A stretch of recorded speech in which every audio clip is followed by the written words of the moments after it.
The mystery of Nan Madol. Nan Madol stands as one of the world's most mysterious and remarkable ancient cities, built atop a coral reef in the Pacific Ocean near the island of Pohnpei in Micronesia. Unlike any other known city in human history, it is the only ancient settlement constructed directly on a coral reef, and this distinction is only the beginning of what makes Nan Madol an enduring mystery. To this day, scholars, researchers, and visitors are left baffled as to how it was built, what tools were used, where the immense stones were quarried, and how these massive blocks were transported and lifted into place without the use of pulleys, levers, or metal tools. The origins of Nan Madol stretch back many centuries. While construction of the city is thought to have begun as early as the 8th or 9th century, the site's striking megalithic architecture began to emerge around the year 1200. This period marked the rise of the Sodelur dynasty, which ruled Pohnpei and unified its estimated 25,000 people under a single political and religious system. Nan Madol became the ceremonial and political heart of this dynasty, housing its rulers and serving as a place of governance, ritual, and control. Yet, it is not just the political history that captures attention, but the staggering engineering achievement represented in its construction. A single cornerstone from the royal mortuary complex of Nandawas is estimated to weigh an astonishing 50 tons. In total, more than 750,000 metric tons of stone were used to create the structures of Nan Madol, an incredible feat for a society that had no advanced machinery. Even spread out across 4 centuries of construction, this meant that an average of 1,850 tons of rock had to be moved and placed each year. For a population of only 25,000, this task appears almost impossible by conventional standards. The logistics are equally puzzling. The site itself consists of more than 90 small artificial islets, separated by narrow canals, giving Nan Madol its nickname, the Venice of the Pacific. These islets were built by stacking basalt columns, creating massive seawalls and platforms. But the basalt does not naturally occur on the coral reef where the city sits, leaving open the mystery of how these stones, each weighing several tons, were transported to the site. The absence of fresh water and food on the islets makes the city's location even more perplexing, since everything required for daily survival had to be brought in by boat. This suggests that Nan Madol was never meant to be a bustling city for the common population, but rather a highly specialized seat of power and ceremony. The legends of Pohnpei provide a fascinating perspective on how the city was built. Oral tradition speaks of twin sorcerers, Olisipa and Olosofa, who arrived on the island and, using magical powers, raised the giant stones into place with the help of a flying dragon. While such stories are often dismissed by modern historians, they reflect the sense of awe the local people felt toward this construction even centuries ago. To them, the creation of Nan Madol was not the work of ordinary men, but the result of supernatural intervention. Even beyond legend, Nan Madol's purpose and design are striking. It was a city built to house only 500 to 1,000 people, primarily the nobility and ruling chiefs of the Sodelur dynasty. It also served a role in controlling certain commoners who were not trusted, as they were forced to live within the city walls under constant watch. The architecture reflects this dual purpose, a mix of grand ceremonial structures, such as the mortuary complexes, and more confined areas for monitoring inhabitants. In this way, Nan Madol was both a palace and a prison, a symbol of power and authority, as well as a practical tool of governance. By the 17th century, Nan Madol was abandoned, though its exact reasons remain unclear. The Sodelur dynasty eventually fell, and the city, with its lack of natural resources, became unsustainable. Yet even after abandonment, Nan Madol did not lose its spiritual significance. The site continued to be used for religious ceremonies until as late as the 19th century, a testament to its enduring cultural and sacred importance to the people of Pohnpei. What continues to astonish modern observers is not only the scale and complexity of the construction, but the unanswered questions it leaves behind. How were the stones quarried, transported, and lifted into place without modern tools? Why was a city of such grandeur and difficulty built on a coral reef with no natural resources, and what truly inspired its unique design? Nan Madol stands as both a marvel of human achievement and an unsolved mystery of the ancient world. In many ways, Nan Madol represents the intersection of history, legend, and mystery. Its ruins speak of a society that achieved extraordinary feats with seemingly limited means. Its legends remind us of the power of oral tradition to preserve wonder and awe across generations, and its unanswered questions invite endless speculation, from theories of lost technologies to ideas of outside influences. Whatever its origins, Nan Madol endures as a symbol of mystery, a reminder that there are chapters of human history still waiting to be fully understood. The mystery of Chaco Canyon. In the remote deserts of New Mexico lies Chaco Canyon, a place that continues to defy explanation. Set within a harsh and unforgiving landscape, with no rivers to nourish farmland and no immediate resources to sustain large populations, this was the site where one of the most advanced and mysterious cultures in North America thrived between the years 850 and 1150. Against all odds, Chaco became not just a settlement, but a ceremonial and cultural hub that influenced vast portions of the continent. Its ruins stand as a testament to a civilization that achieved astonishing architectural, astronomical, and spiritual feats without the systems of power typically associated with such undertakings. The scale of Chaco Canyon is staggering. At its height, it featured massive stone buildings known as great houses, some rising 4 stories tall. Pueblo Bonito, the largest and most iconic of these structures, was a masterpiece of planning and precision. The effort required to build such complexes was extraordinary.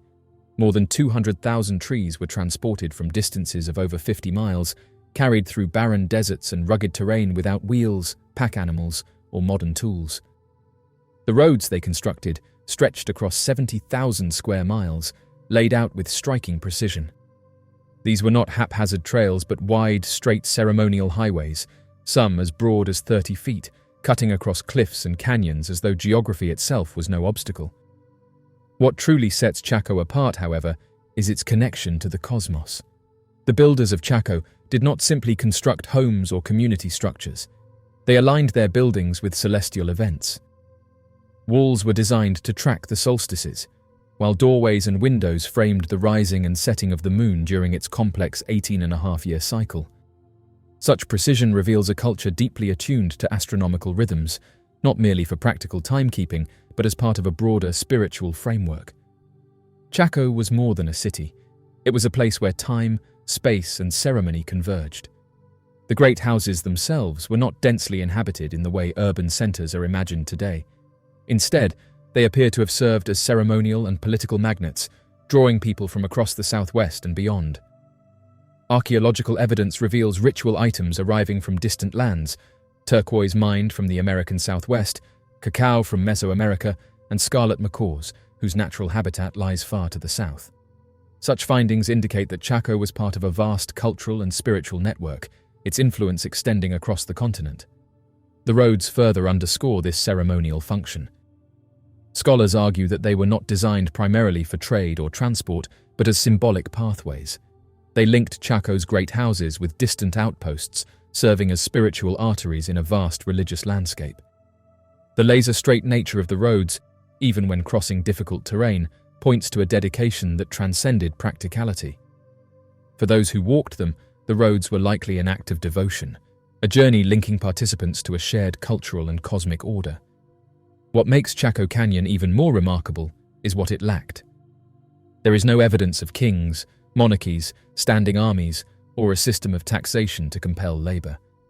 Yet the people of Chaco organized massive construction projects, maintained complex ceremonial systems, and drew participants from across a wide expanse of North America. Thousands of individuals made pilgrimages to the canyon, gathering for rituals that reinforced communal identity and shared purpose. It was, in many ways, a society without conquest, but one that commanded reverence and unity through culture and spirituality.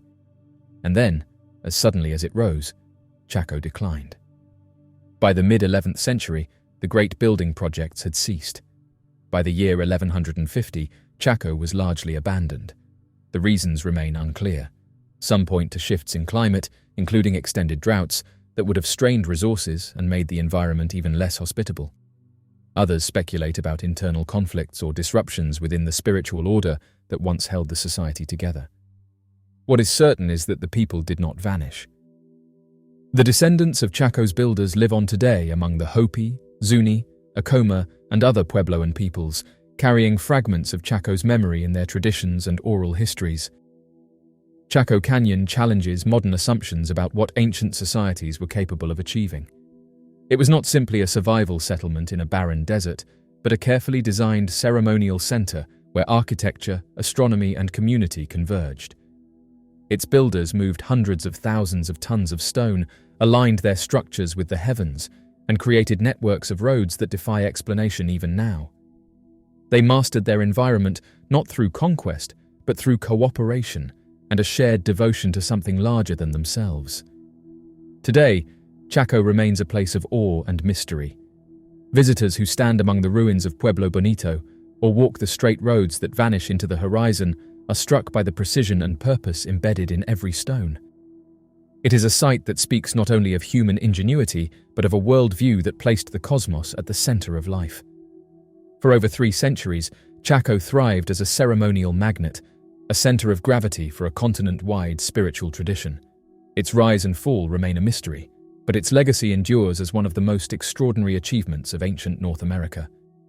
In the silence of the canyon, the stones still whisper of a society that harnessed time itself, aligning earth and sky with a precision that continues to astonish. Chaco Canyon was more than a city.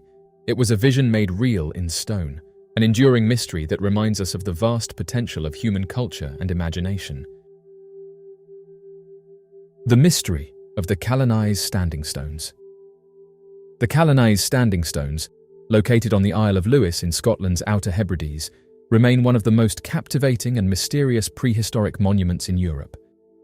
This extraordinary arrangement of stones, shaped like a great cross, was erected around 5,000 years ago, making it older than the more famous monument of Stonehenge in England. The stones have stood for millennia on a prominent ridge overlooking the land and sea, their presence dominating the landscape and drawing the attention of countless generations. They remain an enduring reminder of the ingenuity, spiritual devotion, and astronomical curiosity of the people who built them.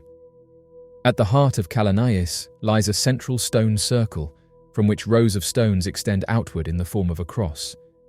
This central feature is flanked by at least 11 smaller stone circles scattered throughout the surrounding area. While some of these smaller circles were erected much later, their presence indicates that Callanish was not a site of fleeting use. Instead, it was a sacred landscape used for rituals, ceremonies, and gatherings over many centuries. Archaeological excavations confirm that this site remained central to the lives of local communities for at least 2,000 years, a span of time that testifies to its enduring cultural importance. One of the most compelling theories about the purpose of Callanish is its connection to astronomy. The arrangement of the stones seems too deliberate and precise to be accidental. Patrick Ashmore, who carried out excavations at the site in the early 1980s, argued that the monument was likely a kind of astronomical observatory. He noted that every 18.5 years, the moon appears to skim especially low over the southern hills, almost as if it were dancing along the horizon. Such an event would have been striking to prehistoric observers, who likely viewed the moon as a divine or supernatural force. By predicting and aligning their stones to these celestial movements, the builders of Callanish may have sought to connect themselves with heavenly cycles, and in doing so, they gained authority and prestige within their society. The alignment of Callanish with lunar cycles suggests that the monument was much more than a ceremonial site. It may have served as a practical tool, helping its builders mark time, predict seasonal changes, and understand the rhythms of the natural world. Knowledge of the heavens would have been essential for agricultural communities, whose survival depended on planting and harvesting crops at the right times. Thus, Callanish may have been both a spiritual and practical center, blending sacred ritual with the necessity of survival. The setting of the stones also adds to their significance. Positioned on a ridge that can be seen for miles both by land and by sea, Callanish would have been a landmark of great importance. Travelers and sailors approaching the area could not have missed its towering stones. This visibility suggests that the monument was meant not only for local use, but also as a statement to outsiders. A declaration of the strength, knowledge, and spiritual depth of the community that built it. Archaeological discoveries in and around Callanish provide further clues about the people who created it. The Western Isles, 5,000 years ago, were much warmer than they are today.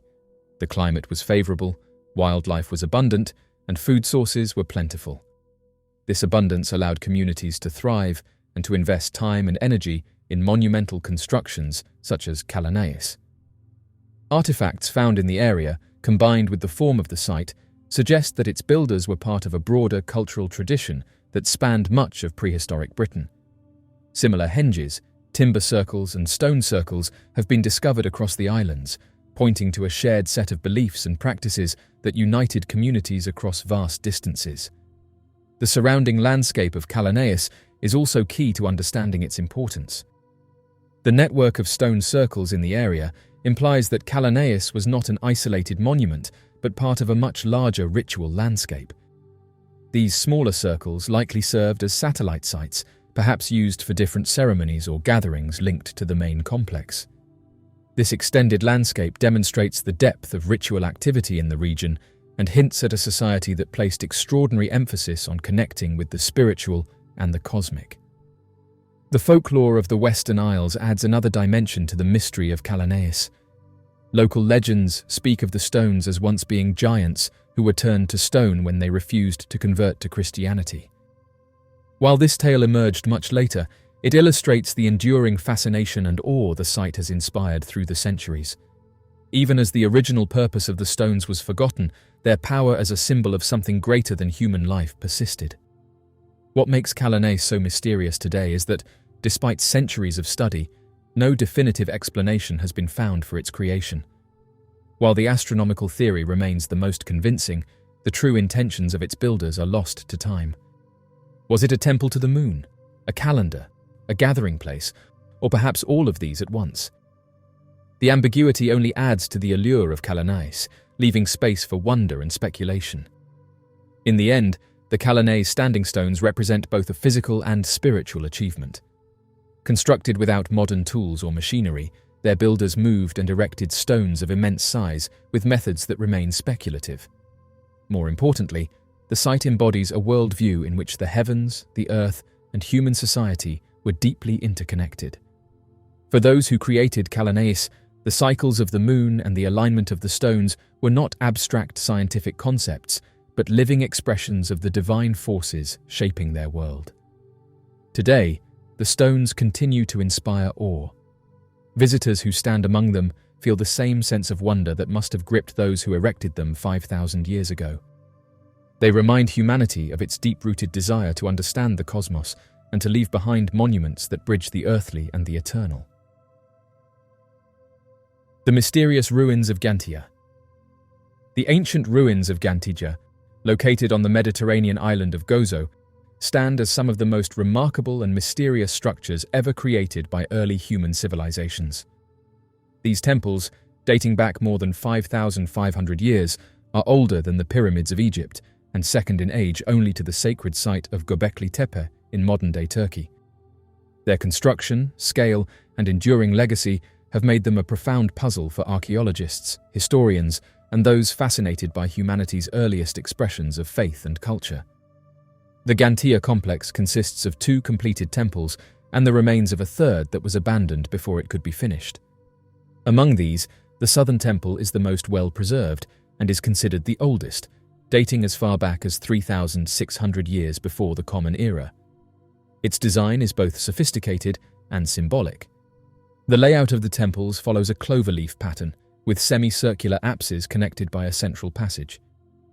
The southern temple alone contains 5 large apses, and remnants of plaster on the stones suggest that the interiors were once coated, perhaps to create a smoother, brighter, or more ceremonial space.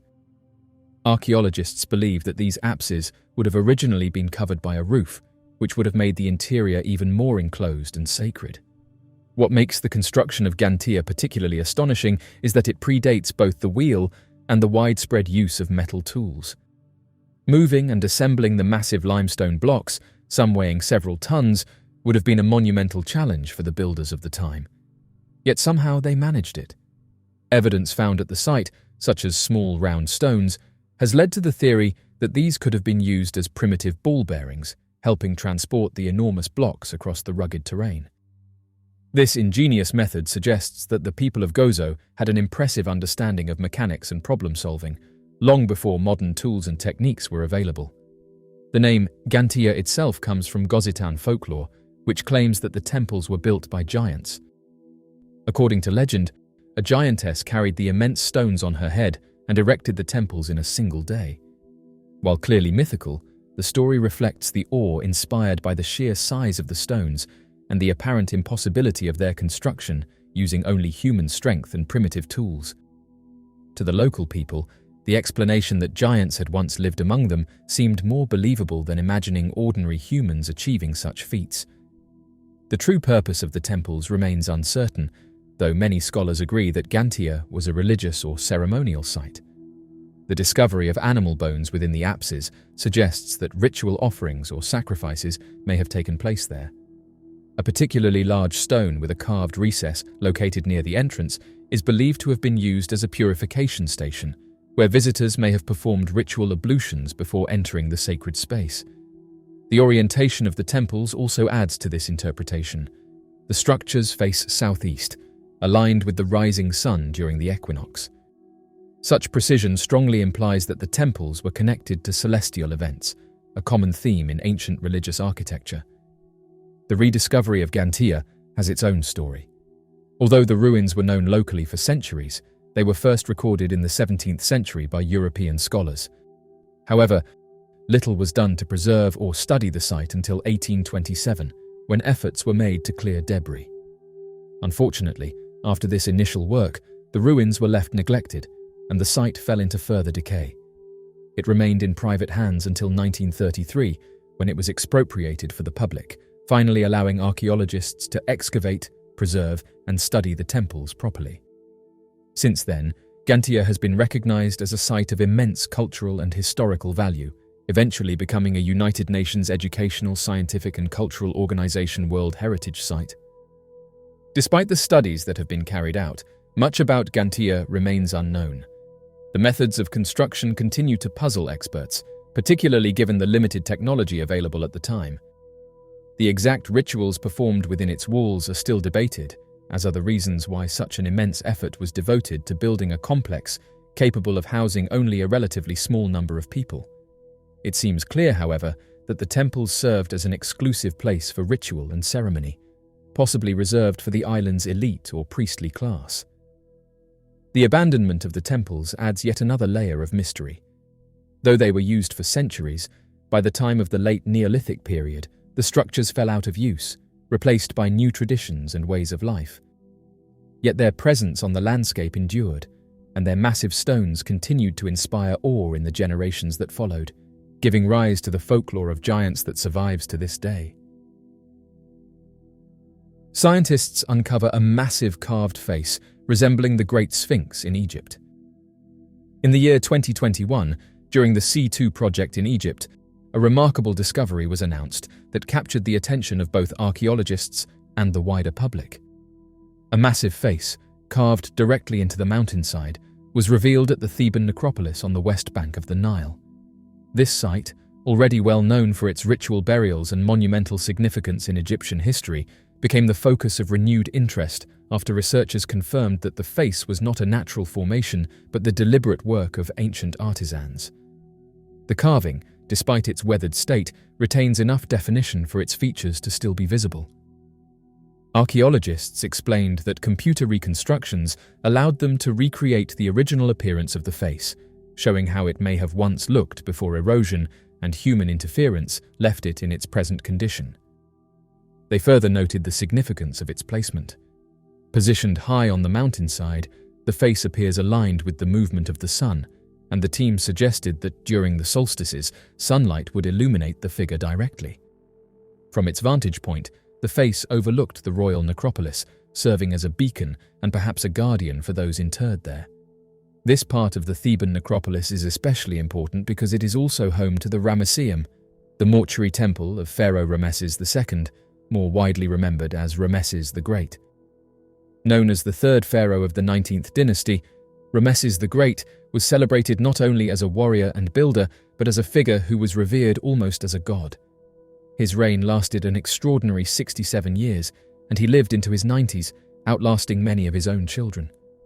Across Egypt, statues, monuments, and inscriptions glorify his rule, and very few ancient sites exist without some mention of him. For many, the discovery of this carved face so near to his temple only strengthens the connection between the site and the grandeur of his reign.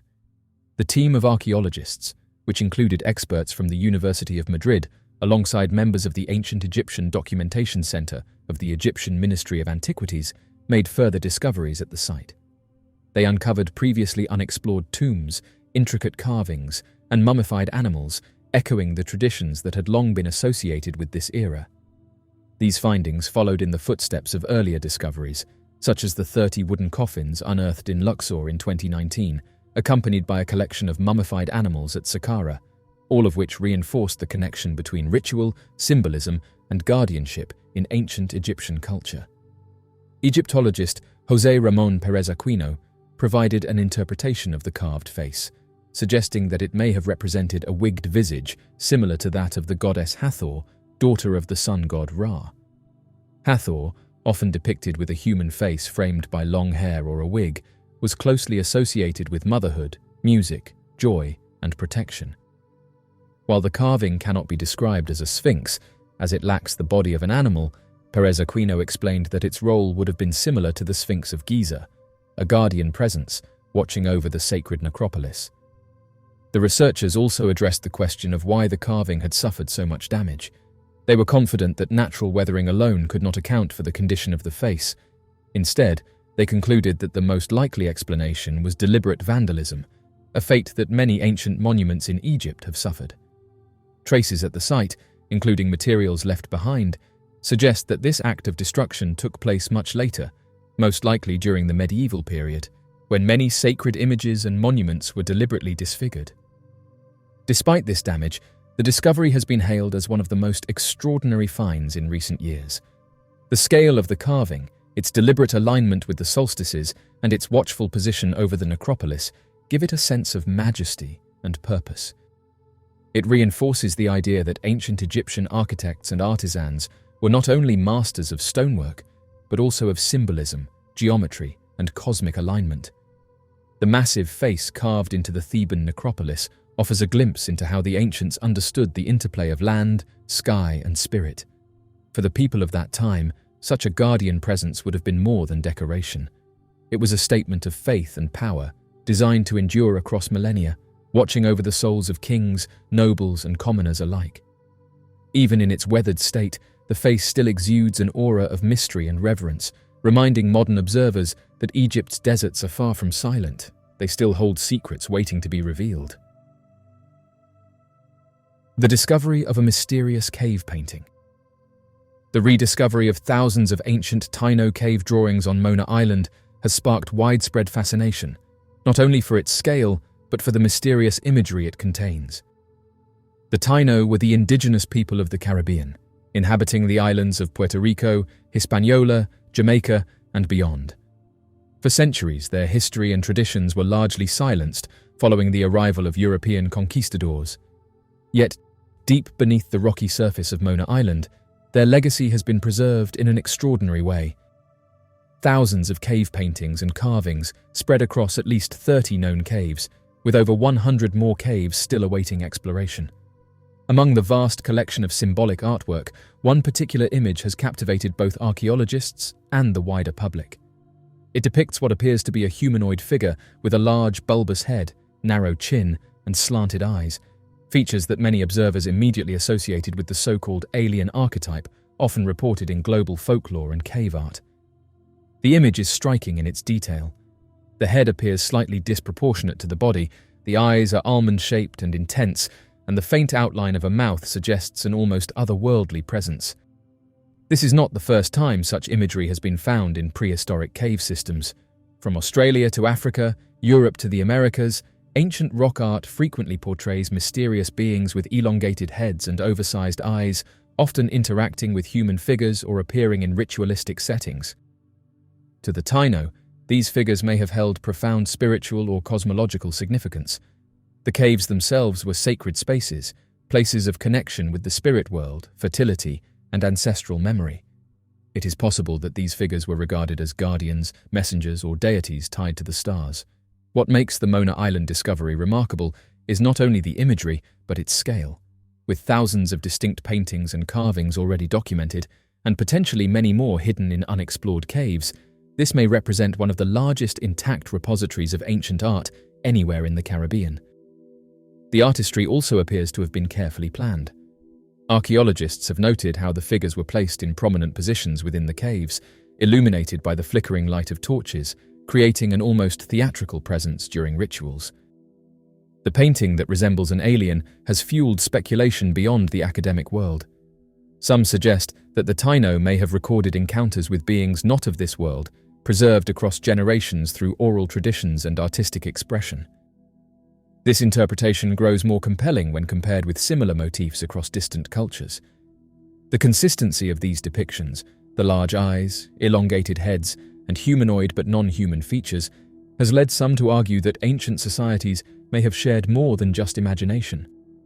From a historical perspective, the rediscovery of this artwork is also a powerful act of cultural revival. For centuries, the Taino people were thought to have disappeared, yet modern descendants in Puerto Rico and the Dominican Republic proudly continue to preserve their identity, and these cave paintings offer direct testimony of their ancestors' worldview.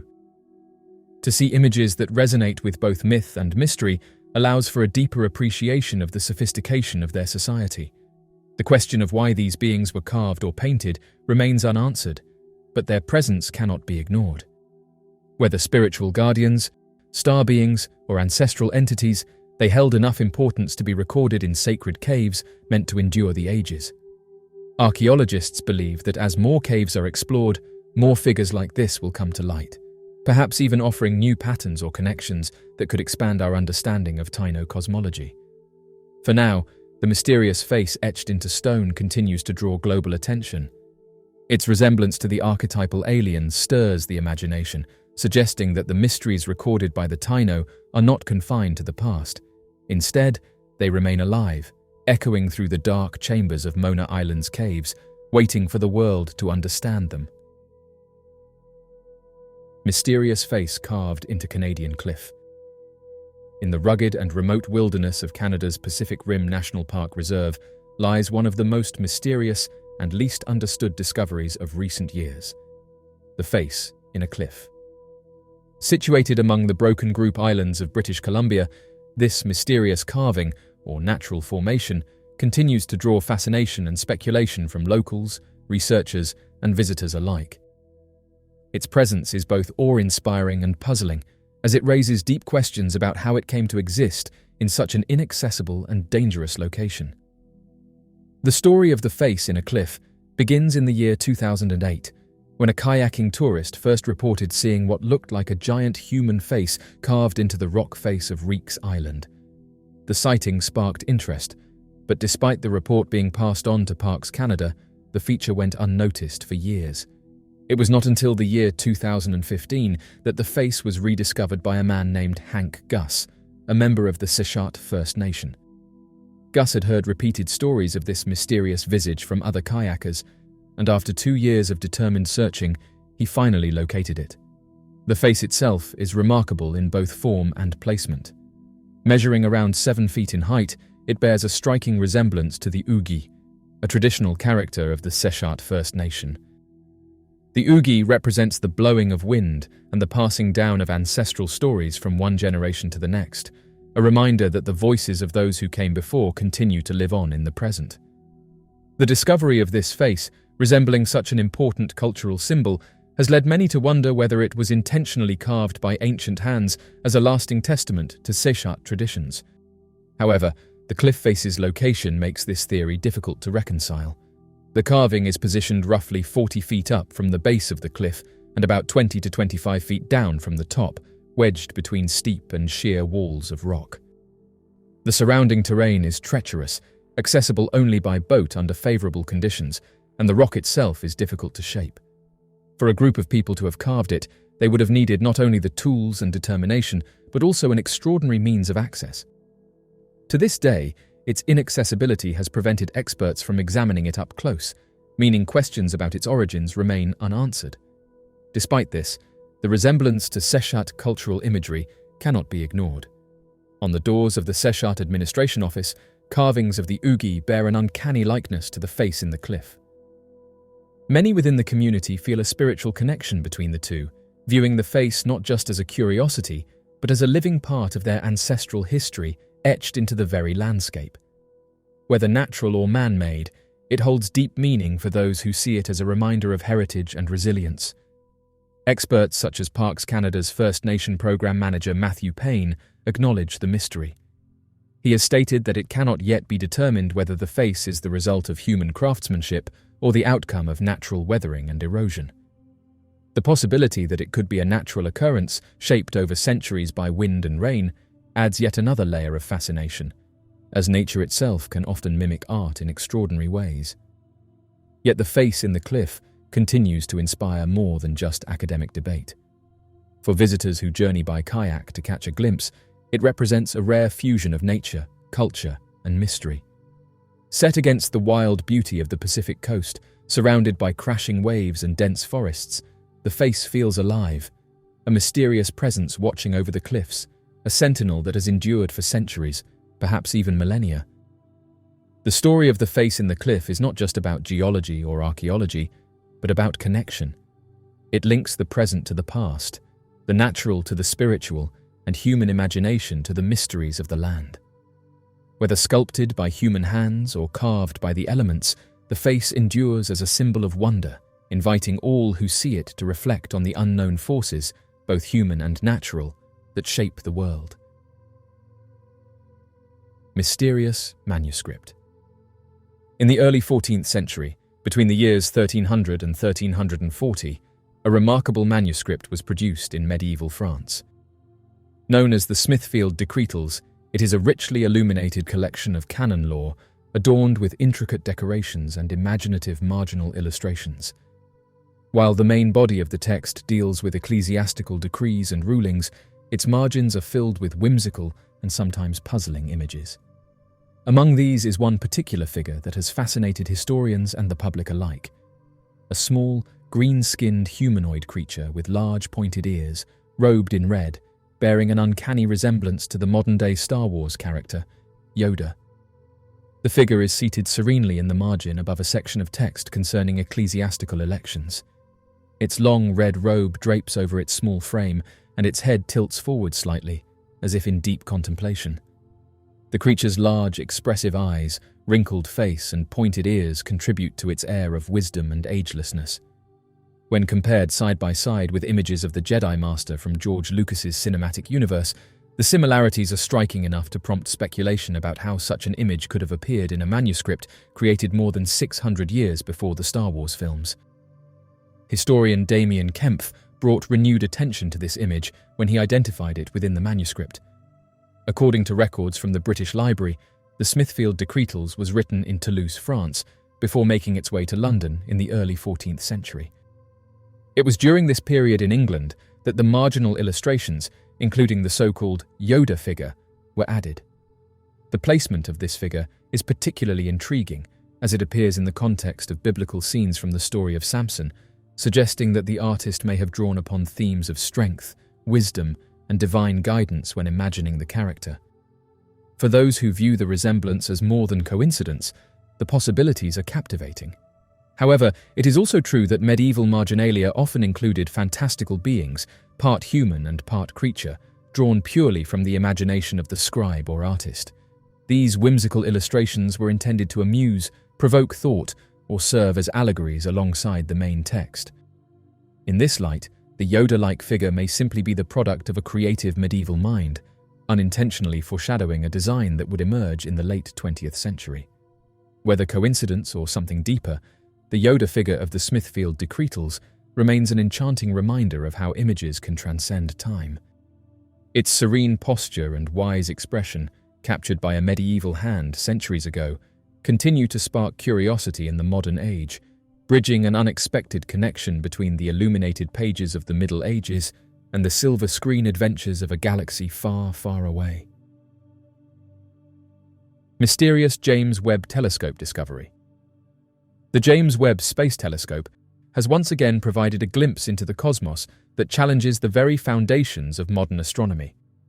By capturing light that has traveled for billions of years, Webb has allowed astronomers to peer back to a time just 300 million years after the Big Bang, further into the early universe than any previous optical or infrared telescope. The original goal of these observations was to learn more about the birth of galaxies and to unravel the puzzle of how supermassive black holes became so large so quickly. Yet, as is often the case in science, the data has brought with it a surprise, one that could point to an extraordinary possibility, that our universe might exist inside a black hole. This unexpected idea comes from a recent study conducted by researchers at Kansas State University. Using Webb's unprecedented imaging capabilities, the team examined 263 galaxies from the early universe that were clear enough to determine their direction of rotation. According to the prevailing cosmological models, the universe on large scales should be uniform and without a preferred direction. Galaxies should rotate in random orientations, both in the modern universe and in the distant past. Yet the team found otherwise. Their analysis revealed a significant imbalance. Out of the galaxies studied, 105 rotated in a counterclockwise direction, while 158 rotated clockwise when compared to the Milky Way. This 60-40 split was not subtle. As lead researcher Lior Shamir noted, the difference is so obvious that even an untrained observer can see it. This is not the first time a directional bias in galaxy rotation has been suggested, but never before has it been observed so strongly in such ancient galaxies. The implications of this finding are profound. If the early universe exhibited a preferred direction of rotation, it suggests that the cosmos was born with an inherent spin, becoming more chaotic over time. This challenges the long-held assumption of isotropy, the idea that the universe is the same in every direction. Some cosmological models, such as those proposing an ellipsoidal universe, a dipole Big Bang, or anisotropic inflation, do allow for a large-scale cosmic axis. Intriguingly, the apparent axis indicated by the Webb observations is located close to the galactic pole, a coincidence that raises further questions. One of the boldest explanations put forward by the researchers is rooted in black hole cosmology. This theory proposes that our entire universe is the interior of a black hole residing within a larger universe. If our cosmos was born rotating, this spin could be a remnant of the rotation of the black hole that birthed it. In such a scenario, the preferred direction of galaxy rotation seen in the early universe would be a natural consequence of this origin. If true, it would mean that current theories about the universe's structure and beginnings are incomplete, and that our cosmic neighborhood is far stranger than previously imagined. However, the team also considers a less exotic but still significant possibility. The observed imbalance might be an artifact of the Doppler effect.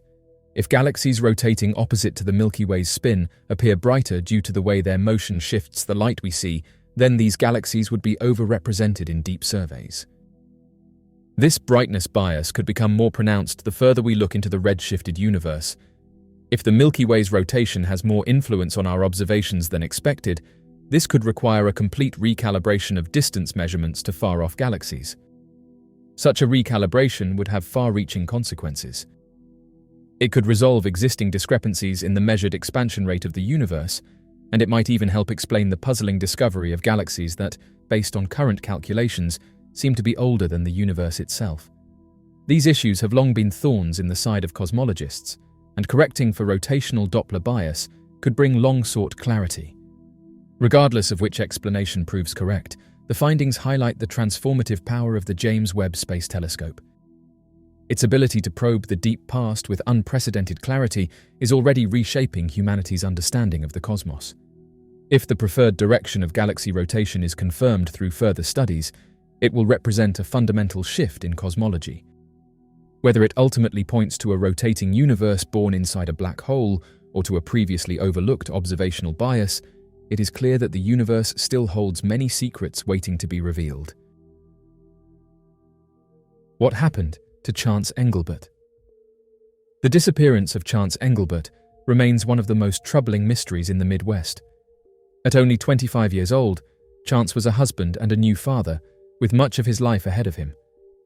On the 6th of July 2019, during what began as a normal summer day in Gering, Nebraska, events unfolded that would leave his family and community searching for answers. After an argument with his wife while visiting her family, Chance decided to leave the home on foot. What seemed at first to be a short walk to clear his mind instead became the starting point of a years-long search filled with questions, uncertainty, and heartache. Surveillance cameras across Gering captured Chance as he made his way through town. At that time, the weather was quickly deteriorating, with a strong thunderstorm developing over the area. As lightning and heavy rain began to fall, Chance continued walking. During this period, he made several phone calls to friends and relatives, asking for a ride. Unfortunately, despite his efforts, he was unable to secure transportation. The last signal from his phone was traced to an area near a truck stop in Scottsbluff, Nebraska. This was around the time the storm grew severe, bringing both flooding and widespread disruptions. After that moment, his trail seemed to vanish. As time passed, new information surfaced that brought hope, but also further questions. A private investigator working with Chance's family spoke to a convenience store clerk in Scottsbluff who remembered seeing him shortly before the storm became intense. The clerk described a tense exchange between Chance and another man inside the store.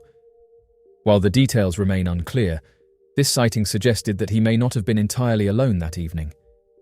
Adding to the mystery, there were also reports of two women running nearby in apparent distress, though no connection has ever been firmly established between them and Chance's disappearance. The community response to Chance's case was immediate and profound. Search efforts began quickly, with both law enforcement agencies and local volunteers joining forces. Over 147 individuals participated in ground searches that covered more than 2,400 acres. These efforts extended into the air as well, with searches spanning more than 380 miles. Dogs trained to track scents were deployed, and nearby water bodies were drained in hopes of discovering even the smallest clue. Despite these exhaustive actions, no significant evidence emerged that could explain where Chance had gone or what had happened to him after his final sighting. The endurance and determination of the community surrounding the Engelbert family stand as a testament to the impact Chance had in life. Friends, neighbors, and even strangers rallied behind the search, offering their time, resources, and prayers. In the years since his disappearance, the family has continued to pursue every possible lead, refusing to give up on finding answers. Their perseverance reflects not only their love for Chance, but also their hope that someday the truth will be revealed. Chance's story has touched countless hearts, both in Nebraska and far beyond. His disappearance highlights the profound uncertainty and pain faced by families who experience such events. The unanswered questions weigh heavily on those who knew him best, yet their dedication to seeking resolution has never faded. While the storm on that summer night left behind devastation in its wake, it is the absence of Chance that remains the greatest loss. The mystery of Chance Engelbert continues to be a reminder of the fragility of life and the strength of community. As time passes, the Engelbert family holds on to the possibility that new information will one day surface to bring clarity. Until then, Chance's story remains one of perseverance, unity, and hope, a narrative that urges all who hear it to keep searching for the truth. The mystery of Branson Perry. On the 11th of April, 2001, 20-year-old Branson Perry vanished from his hometown of Skidmore, Missouri, under circumstances that remain unexplained more than 2 decades later. Branson was known for his friendly and easygoing nature, and at the time of his disappearance, he was living with his father, Bob Perry, at their home on West Oak Street. His parents had recently divorced, and Bob had been recovering in the hospital. That day, Branson was preparing for his father's return, cleaning and organizing the house with the help of his friend Jenna. The afternoon began like any other, with the two of them tidying up and making sure everything would be ready when Bob came home. Outside, 2 workmen were busy repairing Bob's car in the driveway. At around 3 o'clock in the afternoon, Branson mentioned to Jenna that he was going to step out to the shed in the yard to return a pair of jumper cables. It was a simple errand, one that should have taken no more than a few minutes. But Branson never came back into the house. When Gina realized he was gone, she assumed he had been delayed or had decided to walk somewhere nearby. There was no immediate sign of trouble, and his absence at first did not seem alarming. However, by the next day, the situation became far more concerning. On the 12th of April, Branson's grandmother, Joanne, stopped by the house and found the door unlocked and the house empty. She repeatedly tried calling the home phone, but there was no answer. Growing increasingly worried, she reached out to Branson's mother, Rebecca Kleno, who also had not heard from him. By the time Bob Perry was discharged from the hospital, it was clear that Branson had disappeared without leaving any explanation. His parents promptly filed a missing persons report. Authorities began searching a 15-mile radius around the Perry home, scouring fields, wooded areas, and rural roads for any sign of him. Despite their efforts, there was no trace of Branson. The investigation took an unexpected turn about a month later, when police re-interviewed Gina. She admitted that she and Branson had been experimenting with substances together before he went missing. This revelation led investigators to speak with several people in Branson's social circle who were known to be involved in similar activities. All of them denied having seen him that day, and each one passed a polygraph examination. Bob Perry believed it was possible that his son had hitchhiked to Kansas City to spend time with friends, though there was no direct evidence to support this theory. Then, in 2003, a chilling possibility emerged. Authorities executed a search of the home and computer of Jack Wayne Rogers, a man with a history involving young men. On Rogers' computer, they found disturbing online messages in which he claimed to have picked up a hitchhiker, then assaulted him. Many speculated that this account might refer to Branson. However, there was no definitive proof, and Rogers was eventually imprisoned in 2004 on unrelated charges. Rebecca Kleno later stated that she did not believe Rogers was responsible for her son's disappearance, despite the unsettling similarities in the story. The case remained open, with no solid leads. Then, in 2009, police received a tip suggesting that Branson's remains were buried at an excavation site. Investigators fully excavated and searched the area, but once again, no evidence was found. The years that followed brought heartbreak for the family. Bob Perry passed away in 2004, never knowing what had happened to his son. Rebecca continued to advocate for answers until her own passing in 2011. Throughout all those years, no new evidence surfaced to explain Branson's sudden disappearance. He left behind no messages, no signs of a planned departure, and no clear trail to follow. In Skidmore, a small town with a history of unsettling mysteries, Branson's case has become one of the most haunting. It stands apart because of how quickly and quietly he seemed to vanish. One moment stepping outside to return jumper cables, and the next gone without a sound or sighting. Friends and neighbors recall how surreal it felt in the days afterward, with no clues to chase and no solid theories to grasp. Today, the mystery of what happened to Branson Perry continues to weigh on those who knew him. While some still wonder if he left voluntarily to start a new chapter elsewhere, others believe something more sinister occurred. Yet without tangible evidence, every theory remains speculation. What is certain is that on that spring afternoon in 2001, Branson's life was interrupted in a way no one could have predicted. The unanswered questions still echo through the small community, where people continue to hope that one day the truth will be uncovered. Until that day comes, the disappearance of Branson Kane Perry remains a chilling reminder of how a life can change in an instant, and how, even after decades, some mysteries refuse to let go of their secrets. The mystery of Cory McKe. On the night of the 24th of September 2016, 23-year-old Cory McKe was enjoying a night out with friends in the town of Bury St Edmunds, Suffolk, England. Those who encountered him that evening described him as cheerful and friendly, though by the early hours of the morning, his high level of intoxication led staff at the Flex nightclub to ask him to leave. It was a decision that would place him alone on the quiet streets in the small hours, heading towards an area few pass through at that time of night. The last confirmed sighting of Cory came at around 3:25 in the morning. CCTV cameras captured him walking past an area that housed large industrial waste bins. This part of town, generally deserted at that hour, would later become the focal point of the police investigation. Around 30 minutes after he was last seen, a Biffa waste lorry arrived, emptied one of the large bins, and drove away. Investigators from Suffolk Police developed a theory that Cory had climbed into the bin and was unknowingly transported in the lorry's load to the Milton landfill. According to police, it would not have been the first time he had done something similar, having been known to occasionally rest in bins while intoxicated. Data from Cory's phone seemed to support the theory. It followed the same route as the lorry after the time he was last seen, moving at a speed indicating that he was inside a vehicle. The phone's signal ceased around 8 in the morning, either from damage or being switched off. Despite extensive searches at the landfill, no trace of his remains was ever found. By 2018, the investigation was officially passed to the cold case team. At one point, officers showed Cory's mother, Nicola, a series of surveillance images from the night of his disappearance. While reviewing the footage, Nicola saw a photograph she believed was of her son, apparently taken after the time police claimed he had already been lost. Authorities assured her the person in the image was a woman they had investigated, but Nicola remained unconvinced. Her 3 other sons and Cory's girlfriend agreed with her assessment. Though none of them believed Cory was still alive, they suspected the official account was wrong and that something else had happened. Nicola has put forward the belief that Cory may have encountered trouble while making his way back to RAF Honington, where he was stationed as an airman. Over time, 2 accounts emerged from members of the public.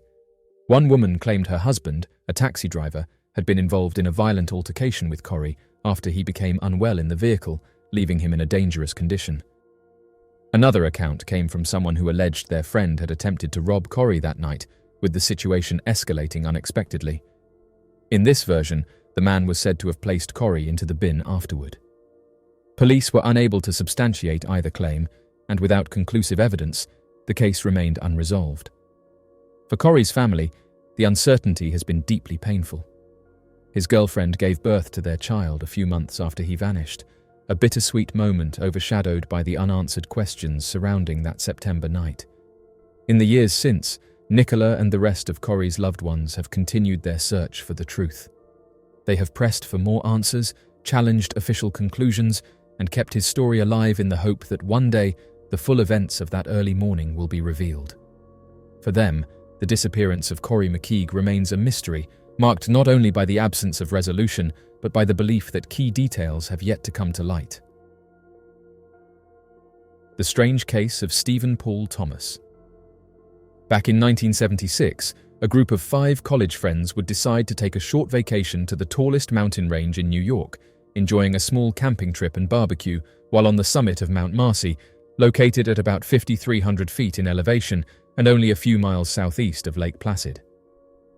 Unfortunately for the group, shortly after arriving at their desired location, one of their friends, a young 19-year-old man by the name of Stephen Paul Thomas, would suddenly vanish while hiking alone on an amateur hiking trail near their campsite.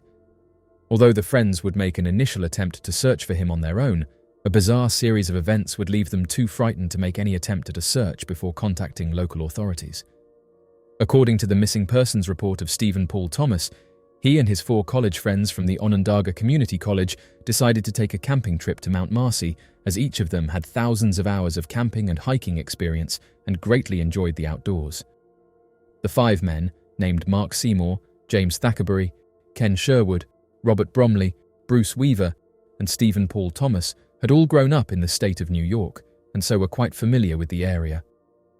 The group of men would ultimately arrive at the base of the mountain sometime in the early morning on the 12th of April 1976, with all 5 men, joined also by Ken Sherwood's dog, ready to make the long hiking trek for the day. Once everyone arrived, the 5 friends would gather their gear and make the long hike to the mountain's summit, located at 5,300 feet in elevation, over the next few hours.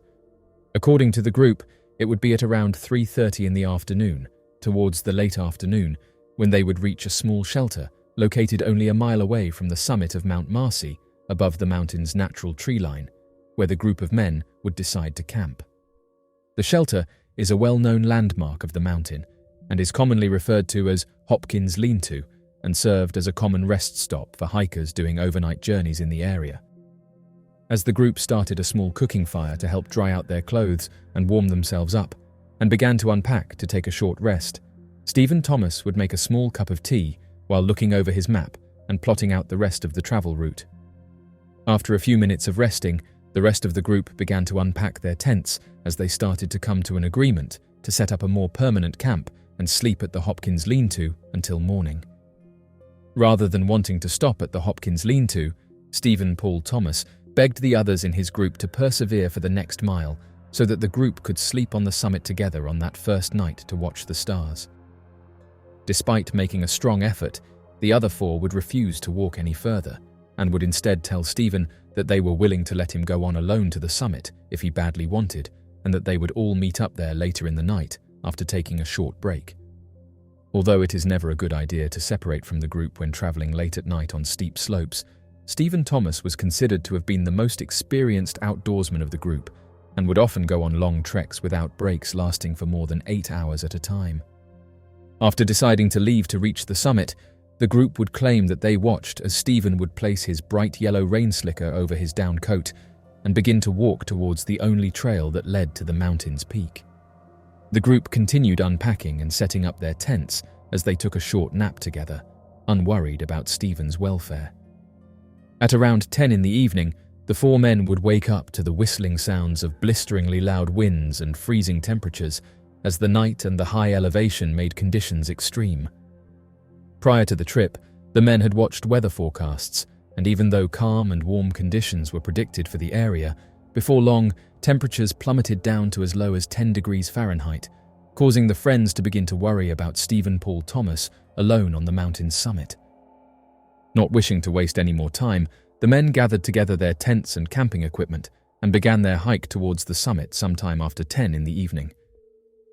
Although the summit was less than a mile from where they had camped earlier in the day, the men were unable to make the distance, as they would later tell investigators that the sudden severe winds would make it difficult to travel more than a few feet without almost toppling over. Additionally, the frozen temperatures made the wet snow even more dangerous as the men struggled against possible hypothermia and frostbite of their extremities. After traveling over half a mile with no visible sign of Stephen Paul Thomas or his camp anywhere nearby, the men decided to make camp once again and settle down for the night until the winds and cold temperatures had passed. Although never directly stated by the men, investigators also wondered if a sudden form of hysteria had come over the group of men who appeared to have also found the event frightening on an almost supernatural level. In an article published by the Times-Union news outlet on the 22nd of April 2001, one of the men, Ken Sherwood, would give a direct account of that night on the mountain as a superstitious event. Not only would all the men complain of an overwhelming feeling of panic overcoming them, as well as the fear that something far more strange was occurring around them, but Ken would tell reporters about his dog's sudden erratic behavior. It was also considered highly unusual for the canine to have been so misbehaved, as the dog commonly enjoyed long hiking trips and was no stranger to the outdoors, but for some unknown reason hid in the tents and refused to leave as it would whine and growl. As the men set up their camp, with their tents and equipment far closer together than they were usually comfortable with, their fears started to get the better of them as they refused to take any further action, even after the winds had died down. It would not be until daybreak the following morning that the friends would gather their equipment and make another attempt at locating Stephen Paul Thomas. After the men reached the summit, it became obvious that Stephen had never made it to the location and most likely had become lost along the trail. Fearing the worst, 3 of the men would travel down the mountain to notify authorities of Stephen's disappearance, while one of the men, accompanied with the dog, would stay on the mountain in the event that Stephen would soon show up. By 3 in the afternoon, members with the United States Forestry Service and the New York Department of Environmental Conservation were well underway with an emergency search and rescue for the missing 19-year-old hiker.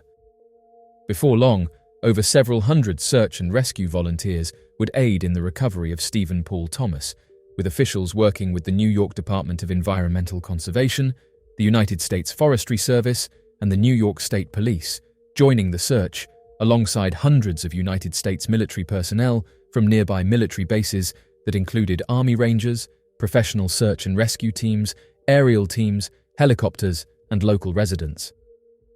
Despite this massive search effort, however, no sign of Stephen Paul Thomas was ever discovered, a fact that would baffle investigators within the first few days of the rescue operation. Perhaps just as unexpected as the sudden fierce winds and freezing temperatures in the area, on the 18th of April, roughly 6 days following the disappearance of Stephen Paul Thomas, the entirety of Mount Marcy would suddenly hit warm temperatures that would reach up to 85 degrees during the day and over 50 degrees Fahrenheit throughout the night. This sudden warmth would not help improve search conditions, however, as the recent freezing temperatures had built up a significant snowpack, with the now warming temperatures causing a major snowmelt across the mountain range, further complicating search efforts. After roughly 14 days of unending search for the missing 19-year-old, no sign of Stephen Paul Thomas would be found.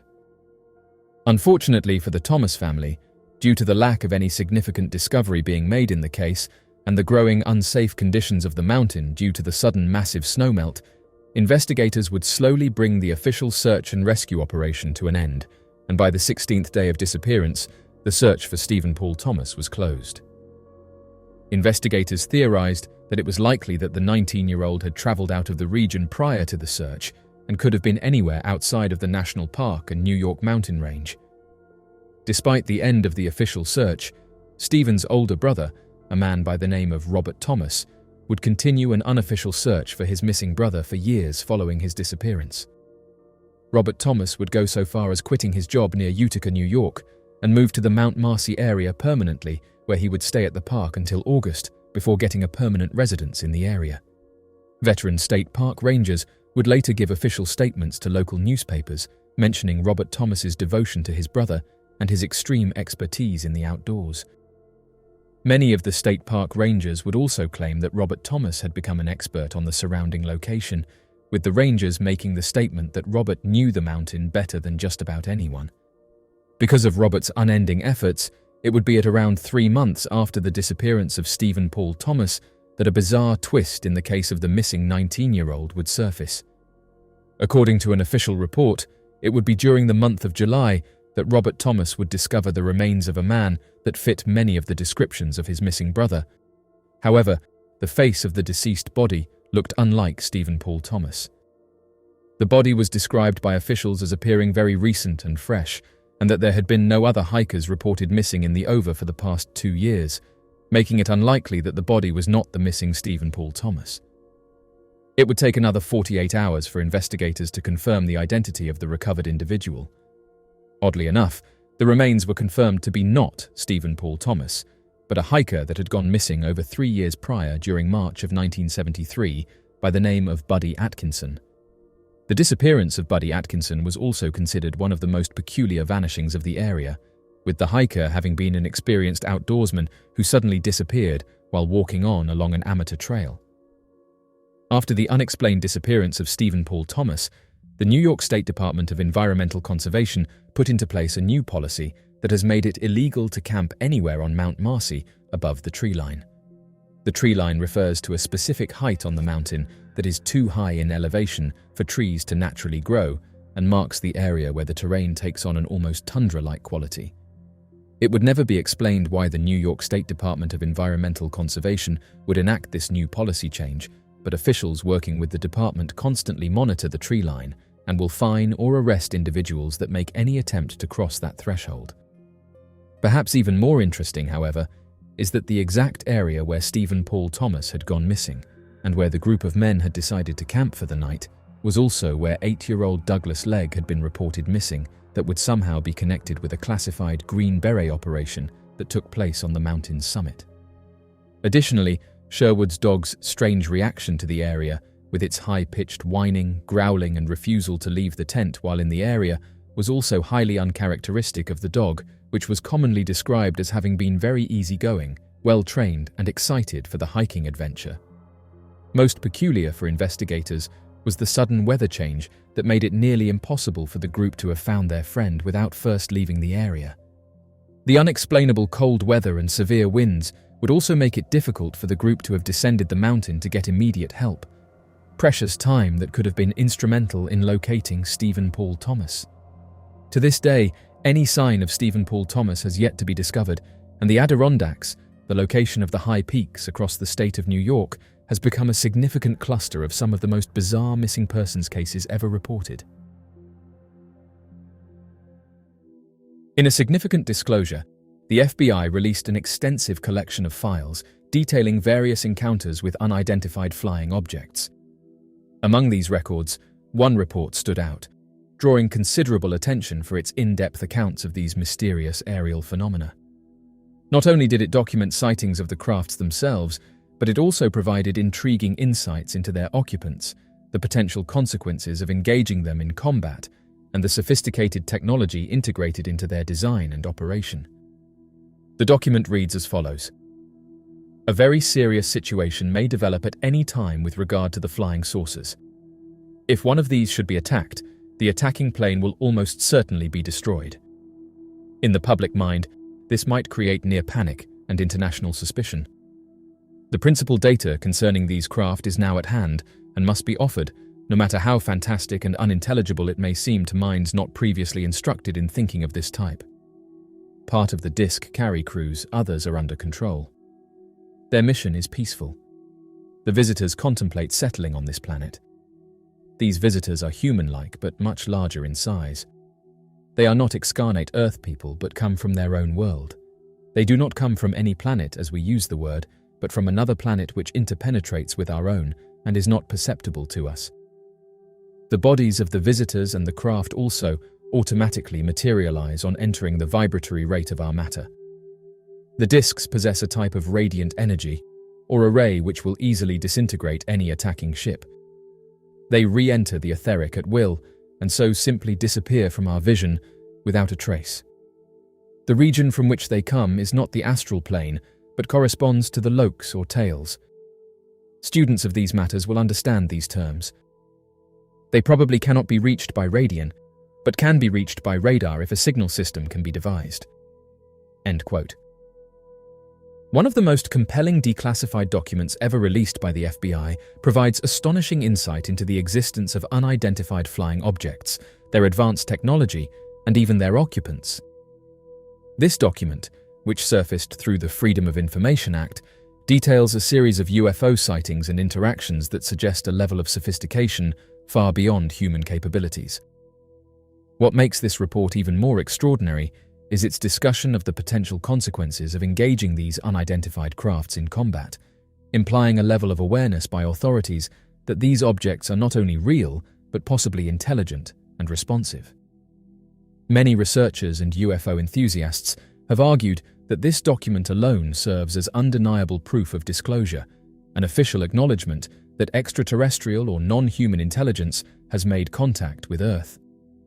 The content of the document goes far beyond the typical UFO sighting reports that often include vague descriptions of lights in the sky or distant, unidentified objects. Instead, this report contains detailed observations of structured crafts exhibiting advanced propulsion systems that defy known laws of physics. Witness accounts describe objects maneuvering at incredible speeds, making abrupt directional changes that would be impossible for conventional aircraft, and even hovering silently before vanishing instantly. Such capabilities suggest the use of a propulsion system that is vastly different from anything currently available to human technology. Perhaps the most startling aspect of the document is its reference to the occupants of these unidentified crafts. According to the report, multiple credible sources have described seeing beings associated with the UFOs. These entities are often characterized as humanoid, but possessing distinct physical differences that set them apart from humans. The document suggests that these beings are not hostile but rather observant, appearing to study human activity with an intelligence that surpasses our own in many ways. The idea that these entities are actively monitoring Earth raises profound questions about their intentions, the extent of their knowledge, and the possibility of their involvement in human affairs. Even more intriguing is the document's discussion of what might happen if military forces were to engage these unidentified objects in combat. The report suggests that any form of aggression against these crafts would be not only futile, but potentially catastrophic. It implies that the technological superiority of these entities is so advanced that human weaponry would have little to no effect. In past encounters, UFOs have demonstrated an ability to disable electronic systems, rendering military defenses useless. Some accounts even suggest that aggressive actions against these crafts have resulted in immediate retaliatory responses, further proving their technological dominance. This raises the unsettling possibility that these entities possess an understanding of human behavior and are capable of responding accordingly. Another significant revelation within the document is its mention of the technology incorporated into these unidentified spacecraft. Analysts have pointed out that the propulsion systems described in the report align with theories of anti-gravity or zero-point energy, concepts that have long been speculated upon but remain far beyond human engineering capabilities. Unlike conventional aircraft, which rely on combustion engines and aerodynamic principles, these crafts appear to move effortlessly through the atmosphere, unaffected by gravitational forces or air resistance. This suggests a mastery of physics that humanity has yet to achieve, potentially offering a glimpse into energy sources that could revolutionize space travel and beyond. The release of this document has led many to conclude that the government has been aware of extraterrestrial activity for a long time and that disclosure has already occurred, albeit in a subtle and controlled manner. While no government official has openly admitted to the existence of extraterrestrial intelligence, the implications of this document are difficult to ignore. If the information contained within is accurate, it means that non-human intelligence has been present on Earth, observing humanity and possibly interacting with our species in ways we have yet to fully comprehend. The sheer volume of consistent sightings, combined with the document's detailed descriptions and the credibility of its sources, makes such dismissals increasingly difficult to accept. Furthermore, the fact that this document was classified for so long raises the question of why such information was kept from the public. If there was nothing extraordinary about these encounters, why was it necessary to withhold them from public knowledge for decades? The implications of this declassified document extend far beyond the realm of UFO studies. If these crafts and their occupants are real, it fundamentally changes our understanding of humanity's place in the universe. It suggests that Earth has been under observation by an intelligence that surpasses our own, an intelligence that has chosen not to reveal itself openly, but has nonetheless made its presence known through a series of controlled appearances. It also raises ethical and philosophical questions about what kind of relationship, if any, humanity should establish with these entities. Should we attempt to communicate with them? Are they waiting for us to reach a certain level of technological or social development before making direct contact? Or have they already engaged with select individuals or government agencies in ways we have yet to uncover? As the discussion surrounding UFO disclosure continues to gain traction, this FBI document remains one of the most significant pieces of evidence supporting the idea that humanity is not alone. It is a testament to the fact that government agencies have been collecting and analyzing data on these mysterious occurrences for years, possibly even decades. While the full truth may still be hidden from public view, the release of this document marks an important step toward greater transparency. It forces us to confront the possibility that we have been visited by beings far more advanced than ourselves, and that their presence may have profound implications for the future of our civilization. These documents strongly suggest that world governments have been aware of these objects for many years, yet they have deliberately chosen not to disclose the full truth to the public. The primary reason behind this secrecy appears to be the concern over how society would react to such an unprecedented revelation. The fear of mass panic, the potential collapse of religious and societal structures, and the inability to provide concrete explanations all contribute to the reluctance of authorities to openly admit what has long been suspected, that we are not alone. The declassified documents offer undeniable proof that encounters with UFOs are neither rare nor new. Reports from military pilots, intelligence officers, and high-ranking officials consistently describe objects defying the laws of physics, making impossible maneuvers, and disappearing at speeds no known aircraft could achieve. These sightings span across decades, predating modern aviation and ruling out any possibility that they are merely misidentified human-made technology. Even more compelling is the fact that many of these reports come from credible government and military sources who have nothing to gain from fabricating such extraordinary claims. The secrecy surrounding these encounters raises an important question. Why would governments deliberately suppress information about UFOs? The answer lies in the potential consequences of public disclosure. The realization that non-human intelligence is actively present on Earth would shatter long-held beliefs about humanity's place in the universe. Religious institutions, which for centuries have based their teachings on the idea that humans are unique creations, could face existential crises. Governments, already struggling to maintain control over their populations, might fear widespread panic, civil unrest, or even a breakdown of social order. Additionally, If these UFOs are not only real, but also possess advanced technology that far surpasses human capabilities, governments may be reluctant to admit that they have no control over them. National security is built on the premise that a country's military has the ability to defend itself against all threats.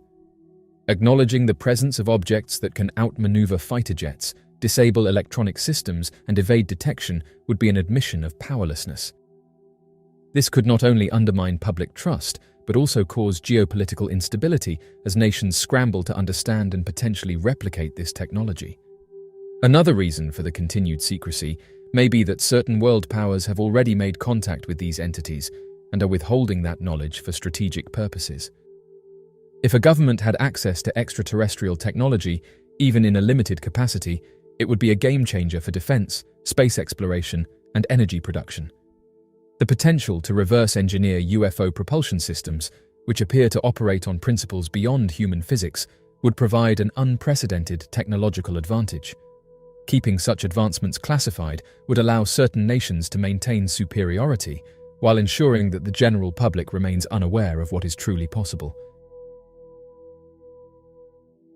Ingo Swann was an extraordinary individual whose abilities challenged conventional understanding of human perception. As one of the most well-known remote viewers in history, Swann was directly involved in classified intelligence projects, including the CIA's Stargate project.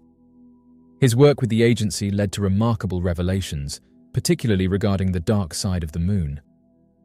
Swann claimed that his remote viewing sessions revealed mysterious bases, structures, and an extraterrestrial presence on the lunar surface.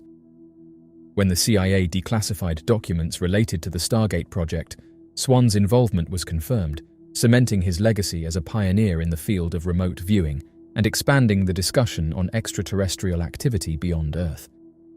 Swann's journey into the realm of remote viewing began in the 1970s, when his abilities drew the attention of government agencies. Remote viewing is the practice of perceiving distant or hidden objects, locations, or events using only the mind. Swann demonstrated an uncanny ability to describe places and events with extraordinary accuracy, which made him an asset to intelligence operations.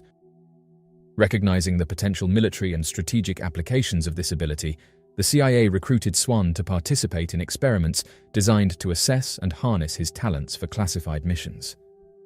The Stargate project, a top-secret program initiated by the US government, sought to explore and utilize psychic phenomena for intelligence purposes. The program was created at the height of the Cold War, with government agencies believing that psychic abilities could be weaponized for espionage and reconnaissance. Swann was among the select individuals tasked with gathering information about distant or inaccessible locations through remote viewing. While many of these operations focused on earthly targets, the most astonishing aspect of Swann's work involved remote viewing sessions targeting the moon. Swann claimed that during his remote viewing sessions, he perceived unusual activity on the far side of the moon, which remains hidden from direct view due to tidal locking. According to his accounts, he observed massive structures, some of which resembled large domes and artificial installations. He described seeing complex networks of buildings, roads, and even evidence of advanced technology. More disturbingly, Swann reported witnessing an extraterrestrial presence on the moon. He believed that non-human entities were operating these bases, engaged in activities beyond human comprehension. What made Swann's revelations particularly compelling was the sense of urgency and secrecy that surrounded his findings. He stated that during his remote viewing session, he felt as though the entities on the moon became aware of his presence. He described an overwhelming sensation of being watched and even pursued, as though these extraterrestrial beings could detect his consciousness probing their domain. This unsettling experience led him to believe that whatever was happening on the moon was not meant to be discovered by humanity. Swann's accounts align with various conspiracy theories and reports suggesting that NASA and other space agencies have concealed knowledge of extraterrestrial activity on the moon. Some theorists argue that the Apollo missions encountered evidence of alien structures but were forced into silence. Others suggest that the reason for NASA's abrupt cessation of manned lunar missions after Apollo 17 was due to an encounter with an intelligent extraterrestrial presence. Swann's remote viewing data provided further support for these theories, indicating that the moon might be far more than just a barren rock orbiting Earth. When the CIA declassified documents related to the Stargate project, Swann's participation was officially confirmed. While the released documents did not provide detailed descriptions of his findings regarding the moon, they verified that Swann had been actively involved in high-level remote viewing experiments for intelligence-gathering purposes. The government's acknowledgement of his work lent credibility to the idea that his abilities were taken seriously at the highest levels. It also raised critical questions about what information regarding extraterrestrial activity may still be classified. Swann's experiences have had a lasting impact on the fields of ufology and paranormal research. Many researchers and enthusiasts view his accounts as some of the most compelling evidence suggesting that extraterrestrials have established a presence within our solar system. His revelations have led to increased scrutiny of lunar anomalies, with independent researchers examining photographs and satellite images for signs of artificial structures. Over the years, several images from lunar orbiters have shown unexplained geometric formations and shadowy shapes that resemble towers, domes, and even underground entrances. These findings, coupled with Swann's testimony, suggest that the moon may not be as desolate as mainstream science claims. Despite skepticism from traditional scientists and space agencies, Swann's credibility as a remote viewer remains intact.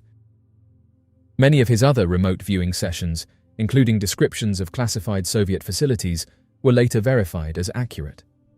His work within the Stargate project demonstrated that remote viewing was considered a valuable intelligence tool by the US government.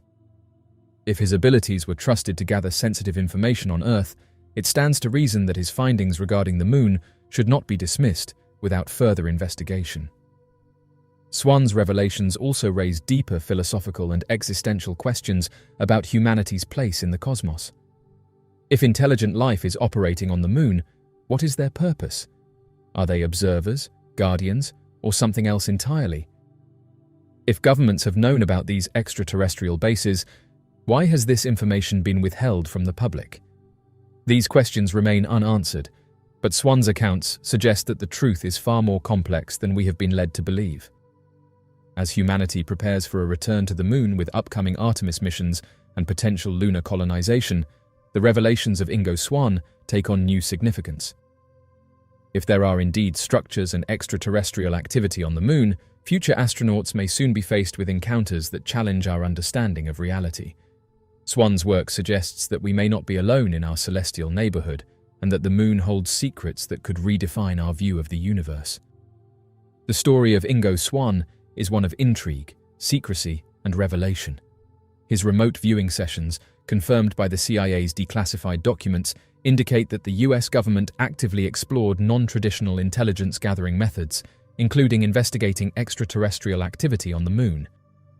His findings, which describe artificial structures and alien presence, provide a fascinating perspective that challenges mainstream narratives about the moon's desolation.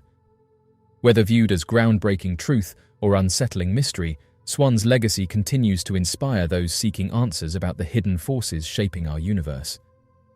The far side of the moon has long been a source of intrigue and speculation, with many believing that it harbors secrets hidden from the public eye. While mainstream science presents the moon as a barren and lifeless rock, multiple accounts from anonymous remote viewers and NASA whistleblowers suggest otherwise.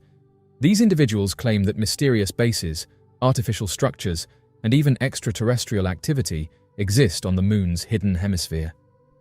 Their testimonies, combined with leaked images and suppressed reports, have led many to believe that a cover-up is taking place, deliberately concealing the truth about what lies beyond humanity's reach. Remote viewing, a practice once studied by the US government for intelligence-gathering purposes, has yielded astonishing results when applied to the moon. Anonymous remote viewers have reported visions of vast underground facilities, towering structures, and signs of advanced technology on the lunar surface. These descriptions align with earlier claims made by renowned remote viewer Ingo Swann, who participated in the CIA's Stargate project. Swann's experiences, in which he allegedly encountered an extraterrestrial presence on the moon, have been echoed by other remote viewers who describe similar findings. The consistency in these reports suggests that they are not mere coincidences, but rather glimpses into a hidden reality. Some remote viewers claim that the moon is home to massive domed cities, seemingly constructed by an advanced civilization. Others describe tunnels and underground chambers that appear to be artificially designed rather than naturally formed. They insist that these structures are actively maintained and possibly inhabited by unknown entities. In some cases, remote viewers have reported sensing an overwhelming presence watching them during their sessions, as if their consciousness had been detected by non-human intelligence. These experiences mirror Swann's account of feeling observed by lunar inhabitants, further solidifying the belief that something extraordinary is happening on the moon's far side. In addition to remote viewers, NASA whistleblowers have also come forward with startling claims regarding the existence of secret lunar bases. Over the years, former NASA employees, military personnel, and contractors have provided testimonies that challenge the official narrative. One of the most well-known whistleblowers, Carl Wolf, who worked with the US Air Force, revealed that he saw classified images of artificial structures on the moon while handling data from NASA's Lunar Orbiter program. Wolf claimed that a fellow technician showed him photographs displaying towering buildings and domes on the far side of the moon. According to Wolf, these images were quickly suppressed, and the existence of such structures was never disclosed to the public. Another former NASA employee, Donna Hare, also made shocking allegations about NASA's involvement in covering up evidence of extraterrestrial activity.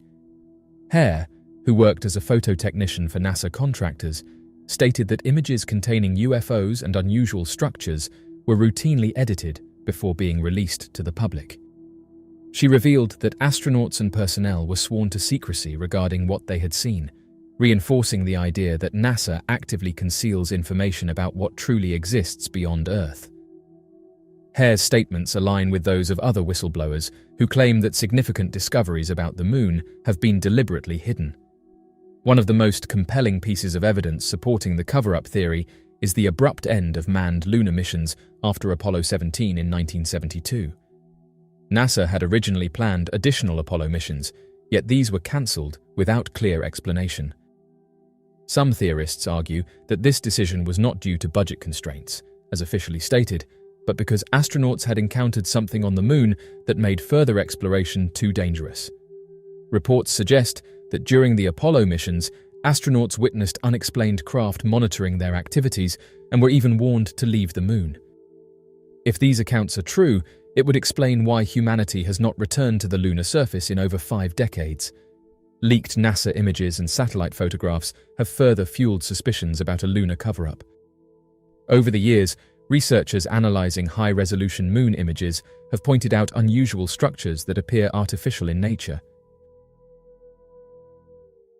In the age of the internet, YouTube has become a platform where creators share content ranging from the mundane to the extraordinary. Among these creators was a YouTuber known as Funky Fathead, who gained a modest following for his eclectic mix of content, including technology tutorials, paranormal investigations, and explorations into the unknown. Funky Fathead's channel took a dark and mysterious turn when he posted a video demonstrating how to open a portal. Shortly after uploading this video, Funky Fathead vanished without a trace. He states in 2 earlier videos that there appears to be a fracture in space in his bedroom, caused by 2 different frequencies.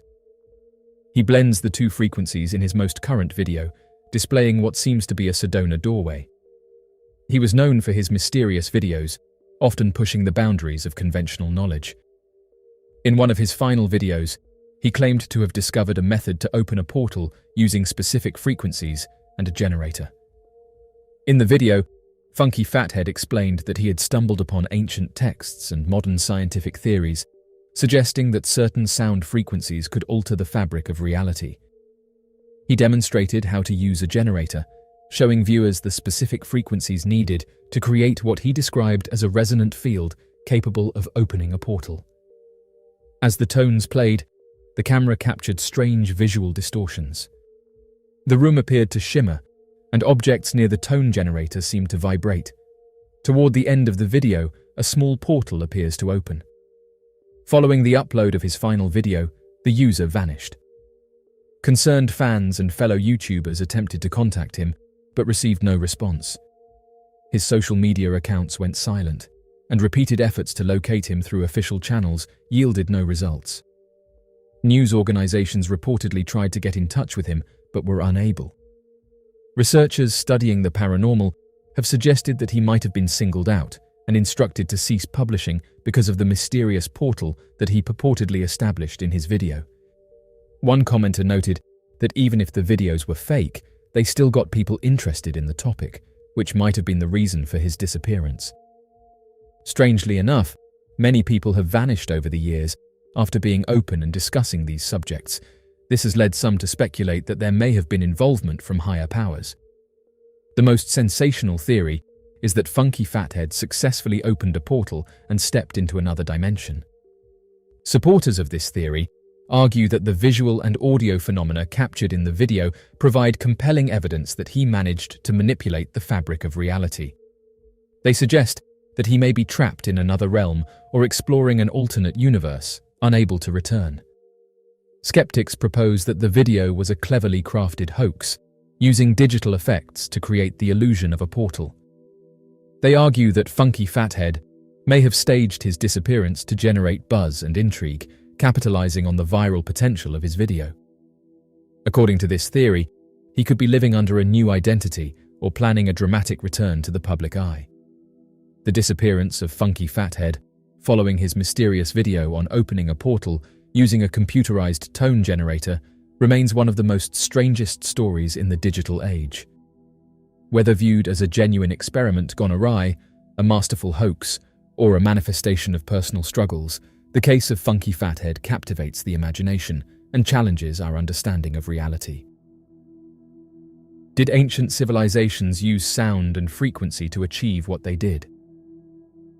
Ancient societies used advanced acoustic techniques to construct places that were not only visually attractive, but also resonant and reverberant, as seen in the pyramids of Egypt and the Greek temples. It is an engineering miracle that no one can quite figure out how the Great Pyramids were built. However, some academics think that the Egyptians achieved this accomplishment by using vibration and frequency. It's possible that they vibrated the stone with sound waves to facilitate movement. It's possible that they employed sound waves to both sculpt and lift the stone into position.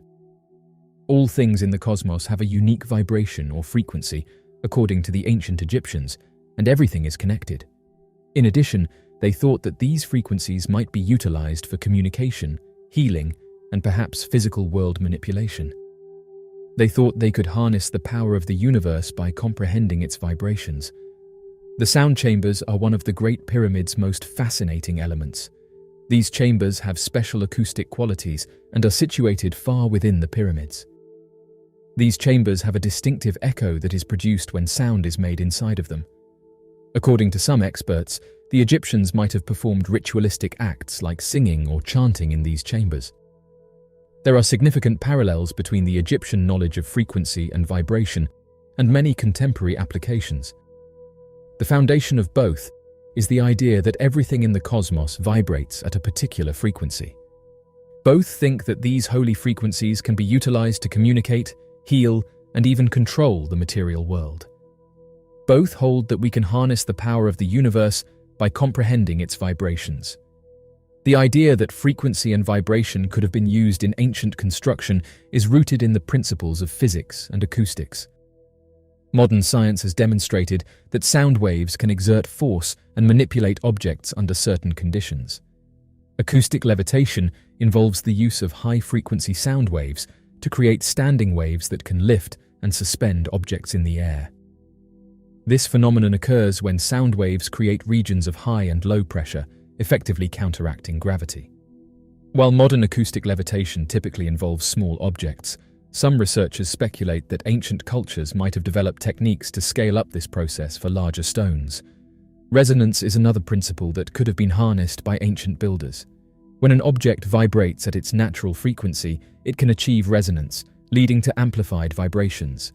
These amplified vibrations could potentially be used to weaken the structural integrity of stone, making it easier to cut or shape. Ancient tools and instruments, such as tuning forks or specially designed resonant chambers, might have been employed to achieve this effect. Cymatics is the study of visible sound and vibration patterns. When a surface is exposed to sound waves, it can produce intricate patterns and shapes. Ancient cultures might have used cymatic principles to design tools or techniques that harnessed the power of sound to influence materials. This knowledge could have been applied to move or shape stones in construction.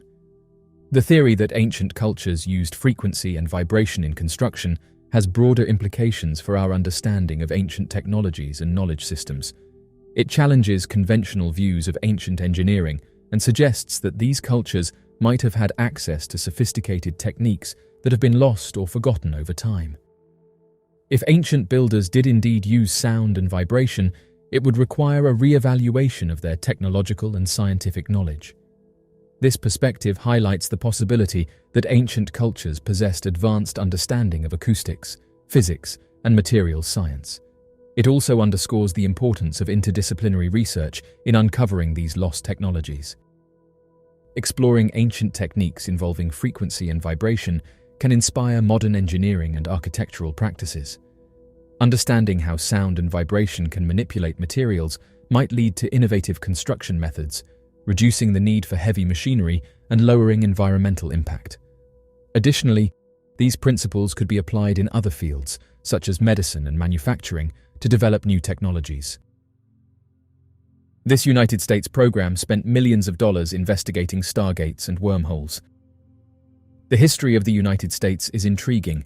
Investigators have been able to uncover some of the US's most dubious actions over the years. This dubious past is what has caused some people to demand further explanations.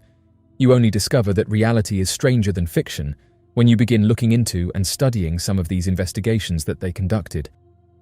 Numerous declassified documents have been leaked online over the last few years. Interestingly, most of these leaks occurred covertly. Nonetheless, amateur researchers have poured many hours into poring over these old records, and while some of them only summarize irrelevant information, others are true eye-openers. One of the more intriguing ones that was made public through declassified networks and the Freedom of Information Act described how the US government had used tax dollars to study topics such as stargates, wormholes, cloaking technologies, and high-energy weapons. These documents alone show that funding was provided for 38 covert government programs. The rest of the paper, up to page 38, describes dark energy and warp energy. Researchers found the metamaterials for aerospace application to be particularly noteworthy. Metamaterials are defined as materials that unidentified flying objects have left behind. According to a different expert, the US government has been studying these subjects for some time and is making progress towards interplanetary travel. The fact that the government will gladly spend taxpayers' money on these discoveries but then withholds the information from the public, a practice that many believe is unfair given that the public funds these initiatives, is one of the things that irritates people about these discoveries. Furthermore, as several amateur researchers have noted, these are only the initiatives that we are aware of. There are probably hundreds more out there that we are unaware of and will never get published. It is to be expected that numerous documents such as this are available online, the problem being that finding them can be a challenge. Approximately 13 million pages of US Central Intelligence Agency declassified records were made available online back in 2017. Project Stargate was one investigation that caught people's attention. The Stargate project, conducted by the US government during the Cold War, remains one of the most intriguing and controversial programs in modern history. Officially, it aimed to investigate the potential for psychic phenomena, such as remote viewing, to be used in intelligence gathering. The Stargate project began in the early 1970s, primarily driven by concerns that the Soviet Union was investing heavily in psychic research for espionage purposes. In response, the US Central Intelligence Agency, along with other intelligence agencies, initiated their own program to explore the potential of psychic phenomena, particularly remote viewing, as a tool for intelligence gathering. Remote viewing is the practice of attempting to perceive distant or unseen targets using extrasensory perception. Proponents of the practice believe that individuals can acquire information about a person, place, or object without the use of traditional senses. The CIA contracted the Stanford Research Institute in California to conduct experiments and develop methodologies for remote viewing. The Stargate project employed various methodologies to test and refine the practice of remote viewing. The experiments typically involved a viewer who would attempt to describe a hidden target, which could be a location, object, or even a person, based on minimal or no information. Two of the most famous remote viewers associated with the Stargate project were Pat Price and Ingo Swann. Price, a former police officer, and Swann, an artist and psychic, claimed to have exceptional remote viewing abilities. Their sessions reportedly produced highly accurate descriptions of secret military installations and other targets, garnering significant attention from the intelligence community. For instance, in one experiment, Price was asked to describe a Soviet site based on its coordinates.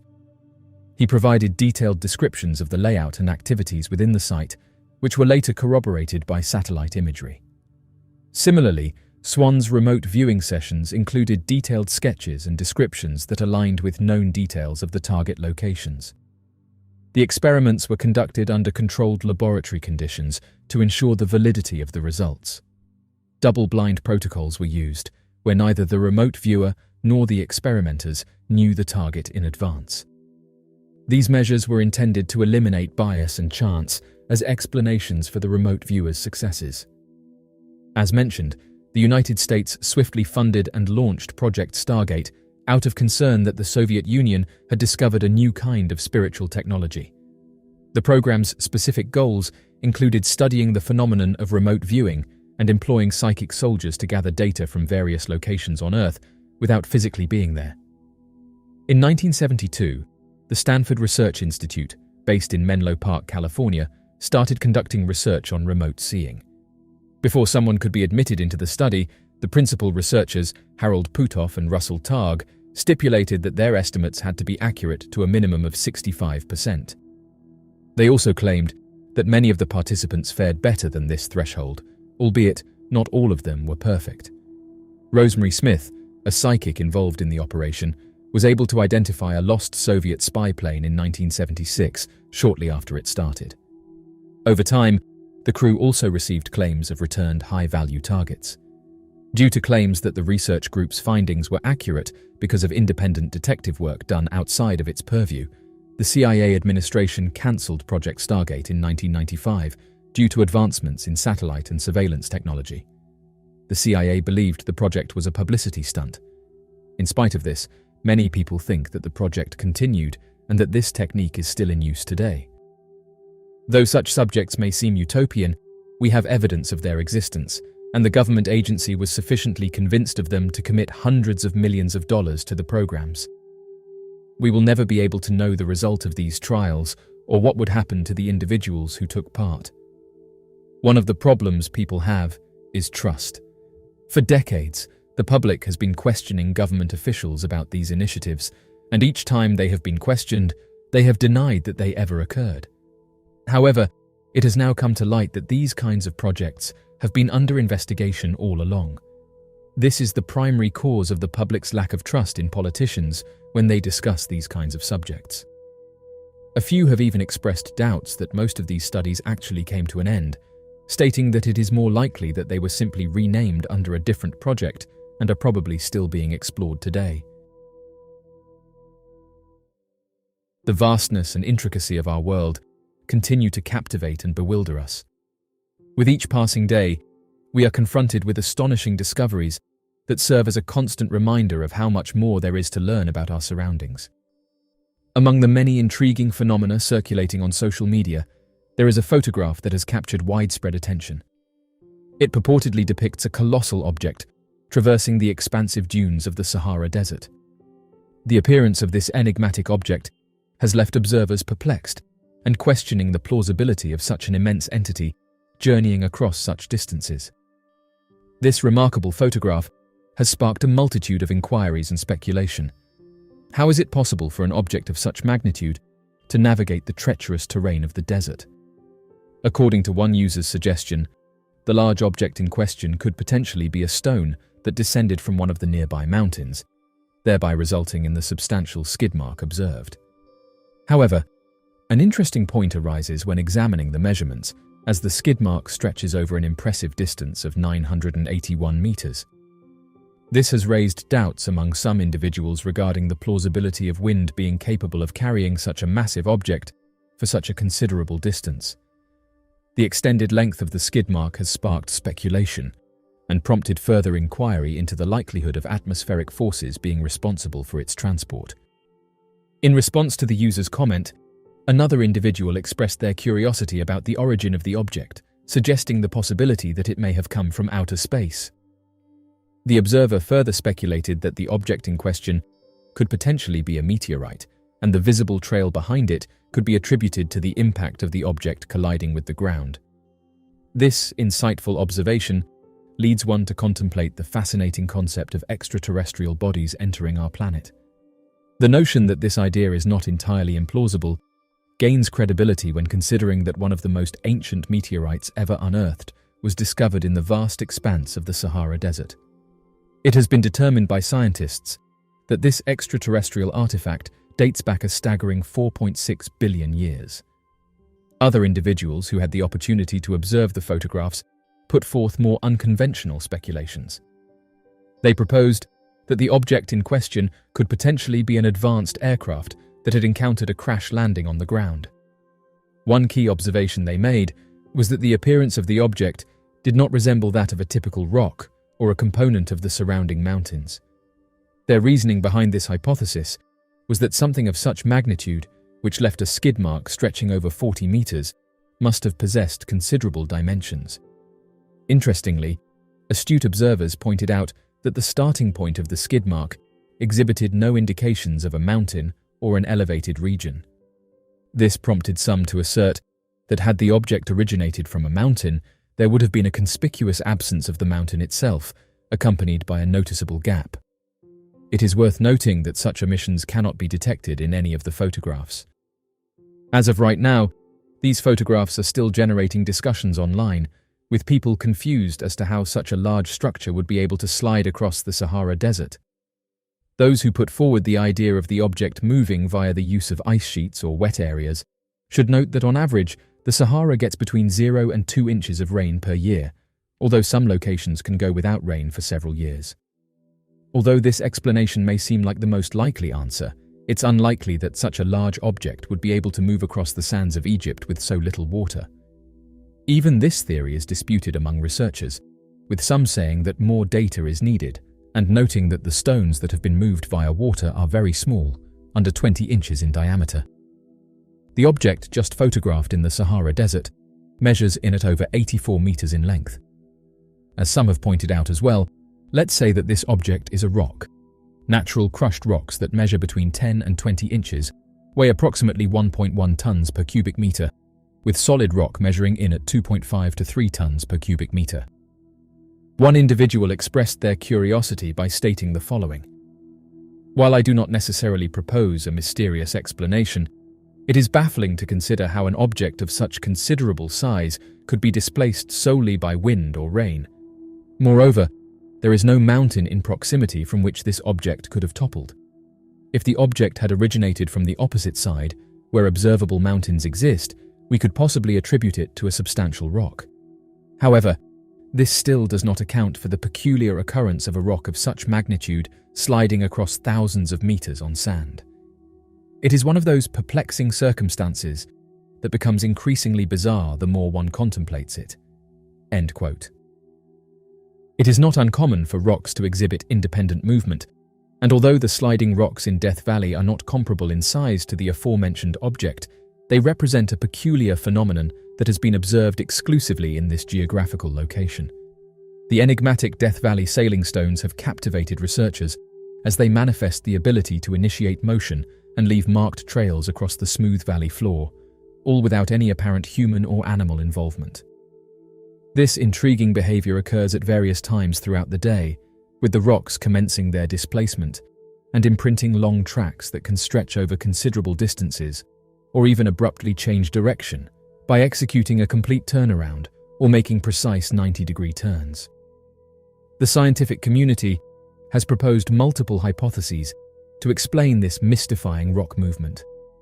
One widely accepted explanation postulates that a delicate balance of unique circumstances comes into play, resulting in the rocks gliding gradually over a subterranean frozen sheet of ice while taking advantage of optimal wind conditions generated by the distinct topography of the valley. Delving deeper into the subject, it becomes evident that the rocky journey is facilitated by the presence of specific conditions. These conditions arise naturally and work in conjunction to allow the stones to exploit the surface of the frozen ice below, acting as a slick track for their gradual progression. Furthermore, the geography of the valley contributes to the creation of favorable wind patterns that exert force upon the rocks, further propelling their movement. The occurrence of these extraordinary phenomena in Death Valley, recorded nowhere else on Earth, has sparked extensive research and investigation into the underlying mechanisms responsible for this fascinating natural spectacle. Scientists and experts continue to explore and analyze various factors, striving to unravel the mysteries surrounding the enigmatic movement of these remarkable sailing stones. Surprisingly, there is a lack of definitive evidence to support the notion of stone movement, as there are no records or direct observations documenting the rock's motion. This absence of proof has led some to speculate that there might be an alternative mechanism at work, giving rise to the concept of ley lines and peculiar electromagnetic phenomena observed at specific locations worldwide. Interestingly, this hypothesis holds considerable merit, as research has indicated that volcanic rock can indeed exhibit electromagnetic properties, much like what has been observed in other parts of the globe. Furthermore, investigations into the phenomenon have disproven the possibility of buoyancy-based mechanisms being responsible for the rock's displacement, specifically based on data from 2014. In addition, additional evidence suggests that the natural materials contained within these stones could possess magnetic properties and could potentially be influenced by electromagnetic forces. When considering all of these factors, it becomes evident that there is a need for further in-depth research to enrich our understanding of this intriguing phenomenon. The mysterious fortress. Archaeologists have recently uncovered remarkable evidence of real-life castles in the sand, constructed by an ancient culture in the Sahara Desert. According to recent satellite images, a significant discovery has been made in southwestern Libya, revealing over 100 fortress settlements belonging to a previously unknown or lost civilization. The ancient settlements, existing from approximately AD 1 to 500, were associated with a highly developed and enigmatic civilization known as the Garamantes. The Garamantes, who exercised their dominion over the region from around the 2nd century BC to the 7th century AD, governed these communities. During their investigation, researchers made a remarkable discovery by examining contemporary satellite imagery, including high-resolution images employed by the oil industry, as well as aerial photographs captured in the 1950s and 1960s.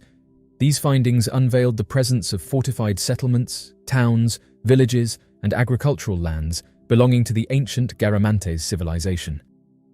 Situated approximately 620 miles, or 1,000 kilometers to the south of Tripoli, the fortresses have been officially identified through the analysis of Garamantes pottery samples that were gathered during a research mission in early 2011.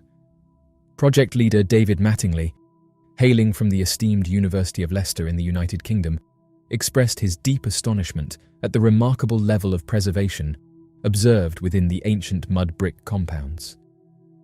The archaeologist shared that despite some slight slumping caused by wind erosion, the walls of these historical sites remain resilient, standing tall at heights ranging from 3 to 4 meters or 10 to 13 feet in certain areas. This enduring state of the walls lends insight into their stability and longevity, even in the face of natural forces. Archaeologists, upon witnessing the meticulous and precisely laid out architecture, could have been in danger of misidentifying the construction as Roman frontier forts due to their striking similarities in design. According to researchers, it is important to note that these sites extend far beyond the borders of the Roman Empire. In fact, they serve as significant indicators of a prominent African kingdom that held immense power and influence. In addition, it was a surprising revelation for the scientists to discover that these sites, consisting of burial grounds and agricultural fields, are densely concentrated in close proximity to each other. In this particular case, it is worth noting that within an expanse of 1.5 square miles, which equates to approximately 4 square kilometers, there existed no less than 10 well-established settlements of a significant size. The existing information regarding the Garamantes primarily stems from archaeological digs conducted at their capital city Jama, located approximately 125 miles northwest of their domain. Furthermore, insights into the Garamantes are derived from ancient Roman and Greek texts, offering valuable accounts that aid in understanding their civilization. According to Mattingly, the perception of the lost lords of the Sahara suggests that they were an advanced and sophisticated civilization. This characterization, as described in National Geographic magazine, highlights their elevated status and intellectual prowess. According to the expert, the society in question can be identified as having advanced in various areas, including metallurgy, the production of high-quality textiles, and the development of a writing system.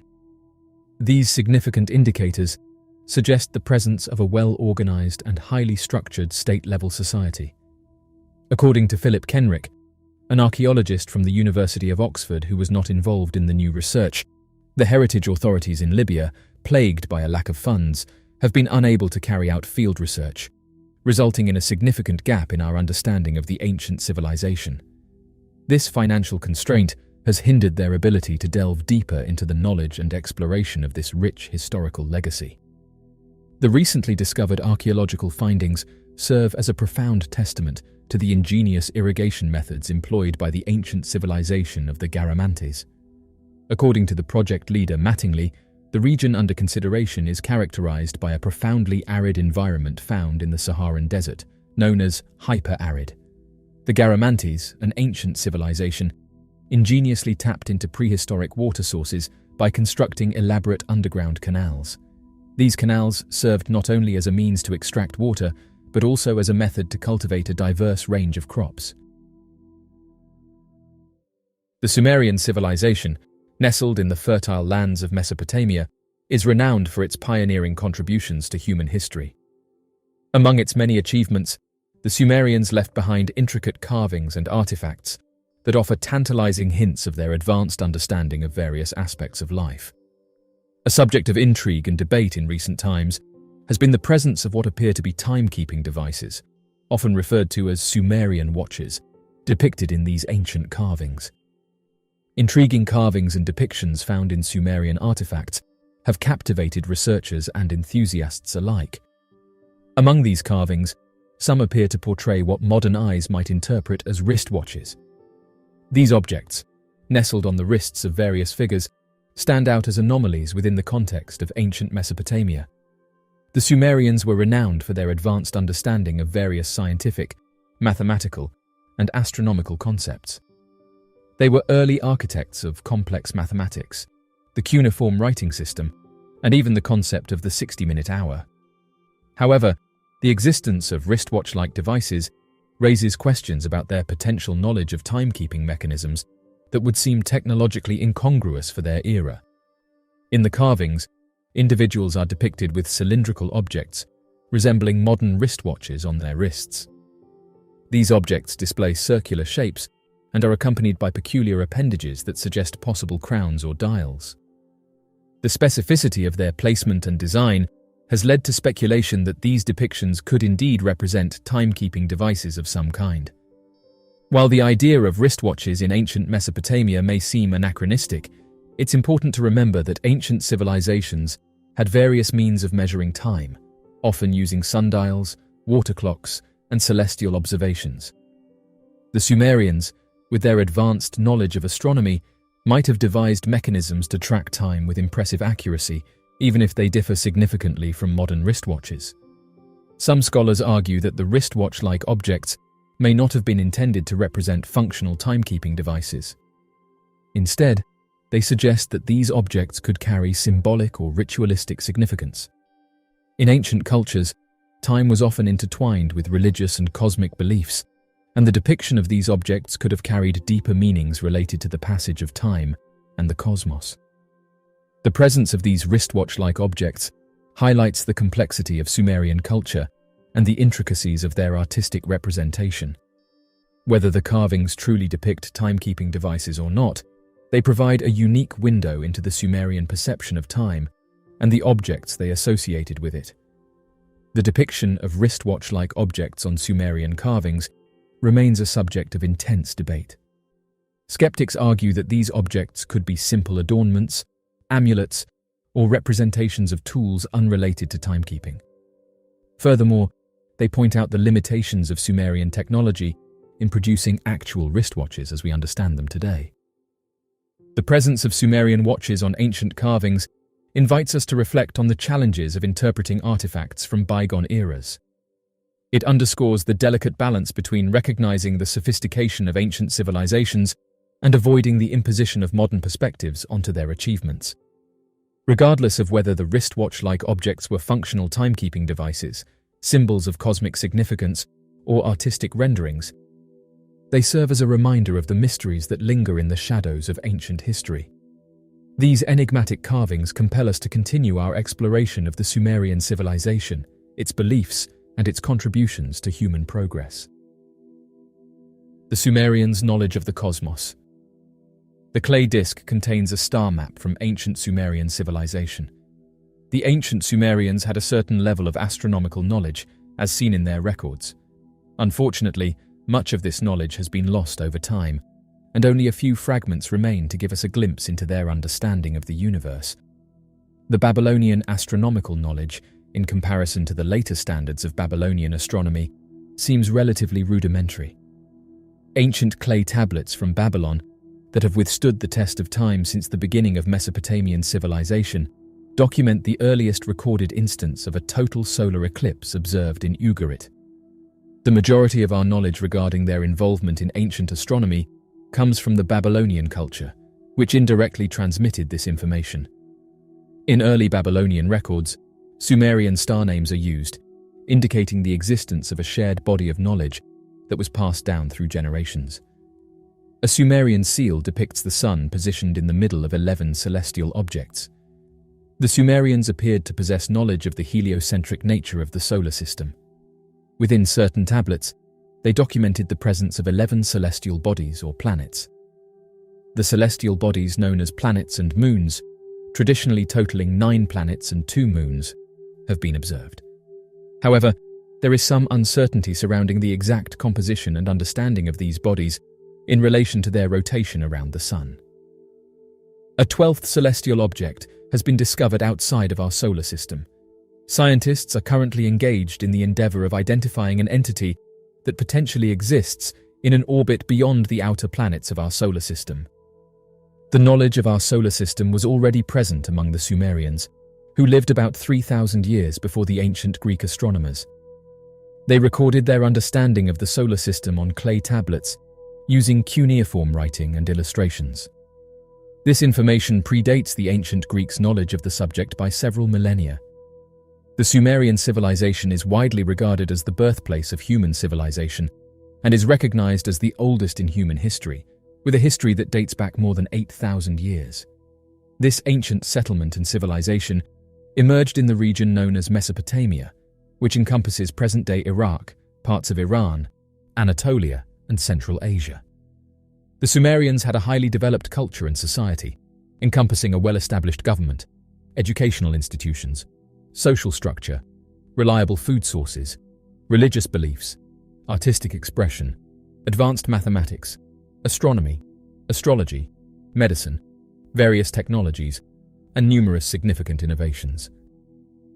The ancient civilization developed a method of written communication utilizing wedge-shaped symbols known as cuneiform. They meticulously recorded their historical information and documents on clay tablets. Moreover, they demonstrated their innovation by creating musical instruments like the golden harp, as well as crafting exquisite jewelry, metallic objects, stoneware, and textiles. In the Sumerian cosmology, the universe was intricately woven with mythology and spirituality. The Sumerians believed that the universe was populated by a pantheon of deities who held sway over various aspects of existence. Enlil, the god of air and storms, and Anu, the god of the heavens, were just a few of the celestial beings believed to influence human affairs.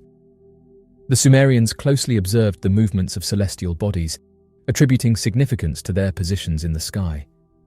The cyclical patterns of the sun, moon, and stars were seen as reflections of the divine will, affecting everything from agricultural cycles to the fates of kings and kingdoms.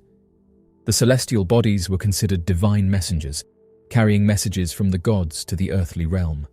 Ziggurats, towering stepped temples, were architectural marvels that dominated Sumerian cityscapes. These structures held profound cosmological significance, often being built with precise astronomical alignments. Ziggurats were designed to mirror the celestial order, with their corners aligned to the cardinal points of the compass, paying homage to the heavens and symbolizing the connection between the earthly and divine realms. The Sumerians believed in a hierarchical cosmic order where the divine and mortal realms were intricately interconnected. They viewed the universe as a structured continuum, with the gods residing in the heavens above and humans inhabiting the earthly plane. This belief fostered a sense of responsibility to maintain harmony and appease the deities through offerings and prayers. Their strange creation myth. One of the biggest mysteries of the ancient Sumerian culture appears to be that of the inspiration and tale of their mysterious creation myth. According to the ancient Sumerians, their oldest scriptures tell of the earth being inhabited by human-like gods that had come from the stars.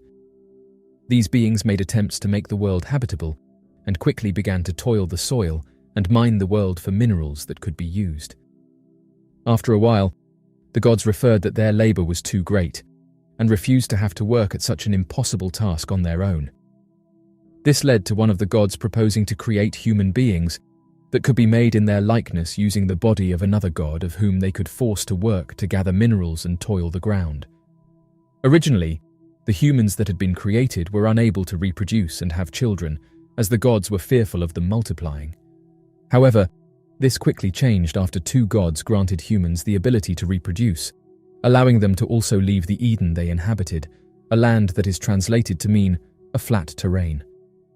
This angered one of the gods, leading to a massive conflict to which one of the gods became the enemy of man, and the other became the ruler of man, and allowed them to be fruitful and multiply over the world.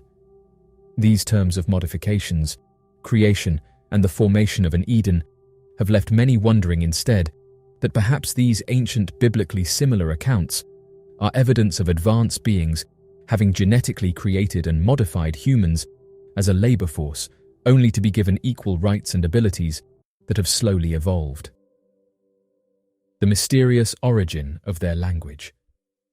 Though many aspects of the ancient Sumerian origins are shrouded in mystery, there is none more so mysterious than that of the origin and formation of the ancient Sumerian spoken language that is possibly among one of the oldest spoken and written languages in the history of humanity. When the first few written artifacts were gathered from that of the ancient Sumerian civilization, many believed that the spoken language of the ancient civilization was that of Akkadian, a language used by the Semitic people throughout the region, as the written alphabet of cuneiform seemed to have matched the Akkadian writings and styles. Further gathered evidence proved that the language of the people was a distinct language now completely forgotten, with no surviving remnants of the spoken dialect that predated the Akkadian usage, as well as being the first formed written language in history, soon being adopted by the Semitic people and used as a written language for many more millennia after the fall of the ancient Sumerian civilization. This loss of the language have left many experts puzzling over its formation, influence, and possible similar-sounding language descendants in the modern day to trace the evolution of language across humanity. Though it was, at one time, believed that the Akkadian language was similar to that of the Sumerian, given the adoption of cuneiform, it is now known that the language may not have sounded anything alike and seems to be a relic of the past, with no evidence or trace of such a dialect existing in the modern day. Uncovering the mysteries of the language could prove to help researchers to better understand the formation of languages, the evolution of languages over time, as well as the major influences that the ancient Sumerian civilization had, being one of the first ever civilizations to have risen around the world. Throughout history, various ancient civilizations and cultures have left behind intriguing artifacts and symbols that continue to baffle archaeologists and historians.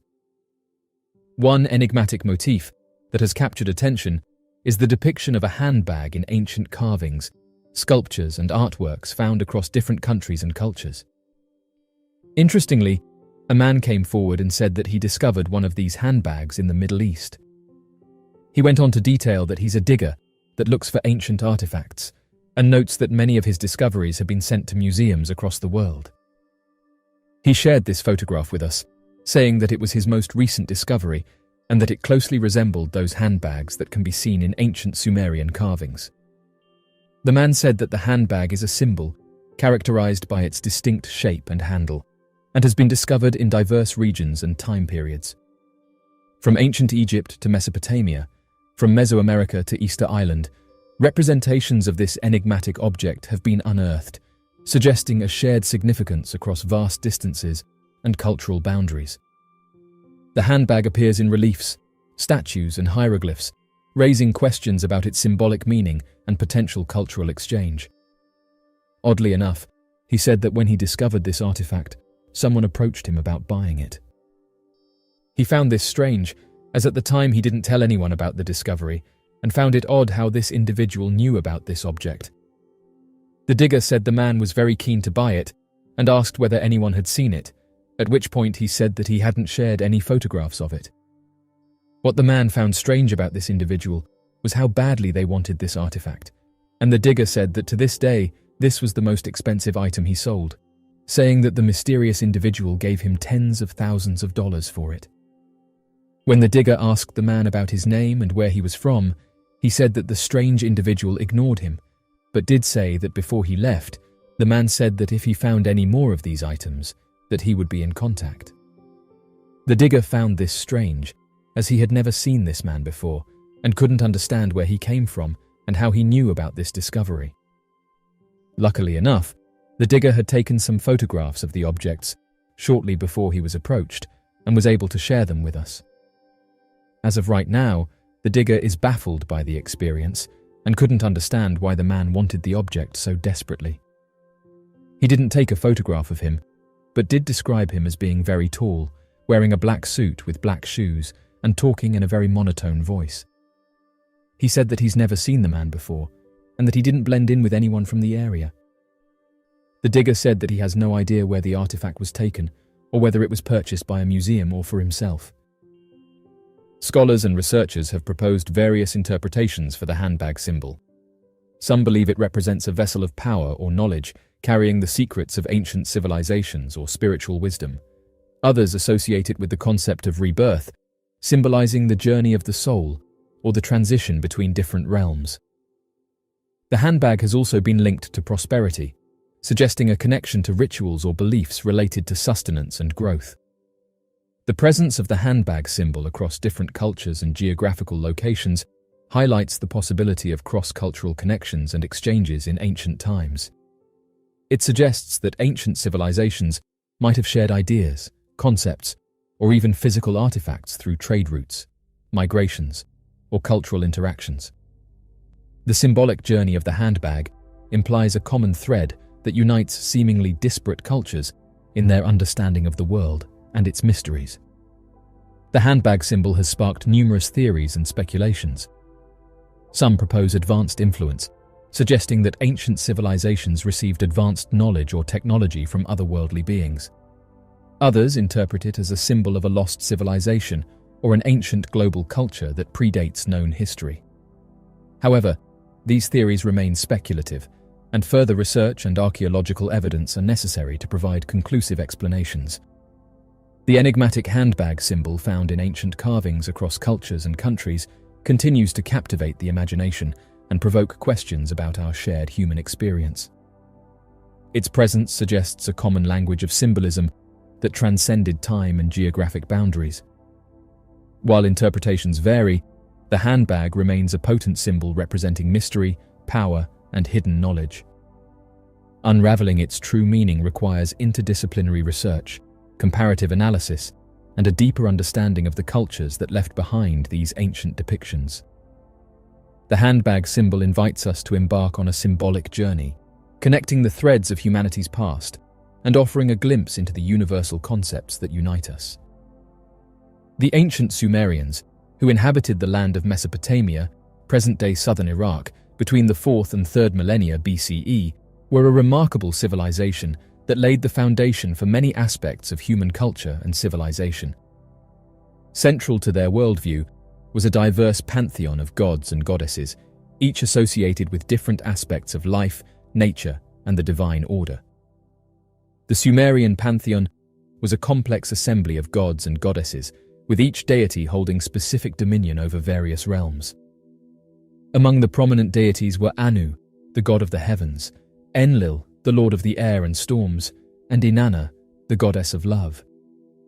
The divine hierarchy established the power dynamics among the gods, with Enlil often regarded as the highest authority. Sumerian mythology featured captivating creation stories and narratives that explained the origins of the universe and humanity. One of the most renowned tales is the Enuma Elish, which describes the struggle for supremacy between the gods, culminating in the creation of the world. Another notable myth involves the epic hero Gilgamesh, who embarks on a quest for immortality, showcasing themes of mortality, friendship, and the nature of divinity. The gods played a significant role in Sumerian society, influencing various aspects of life, from governance and law to agriculture and warfare.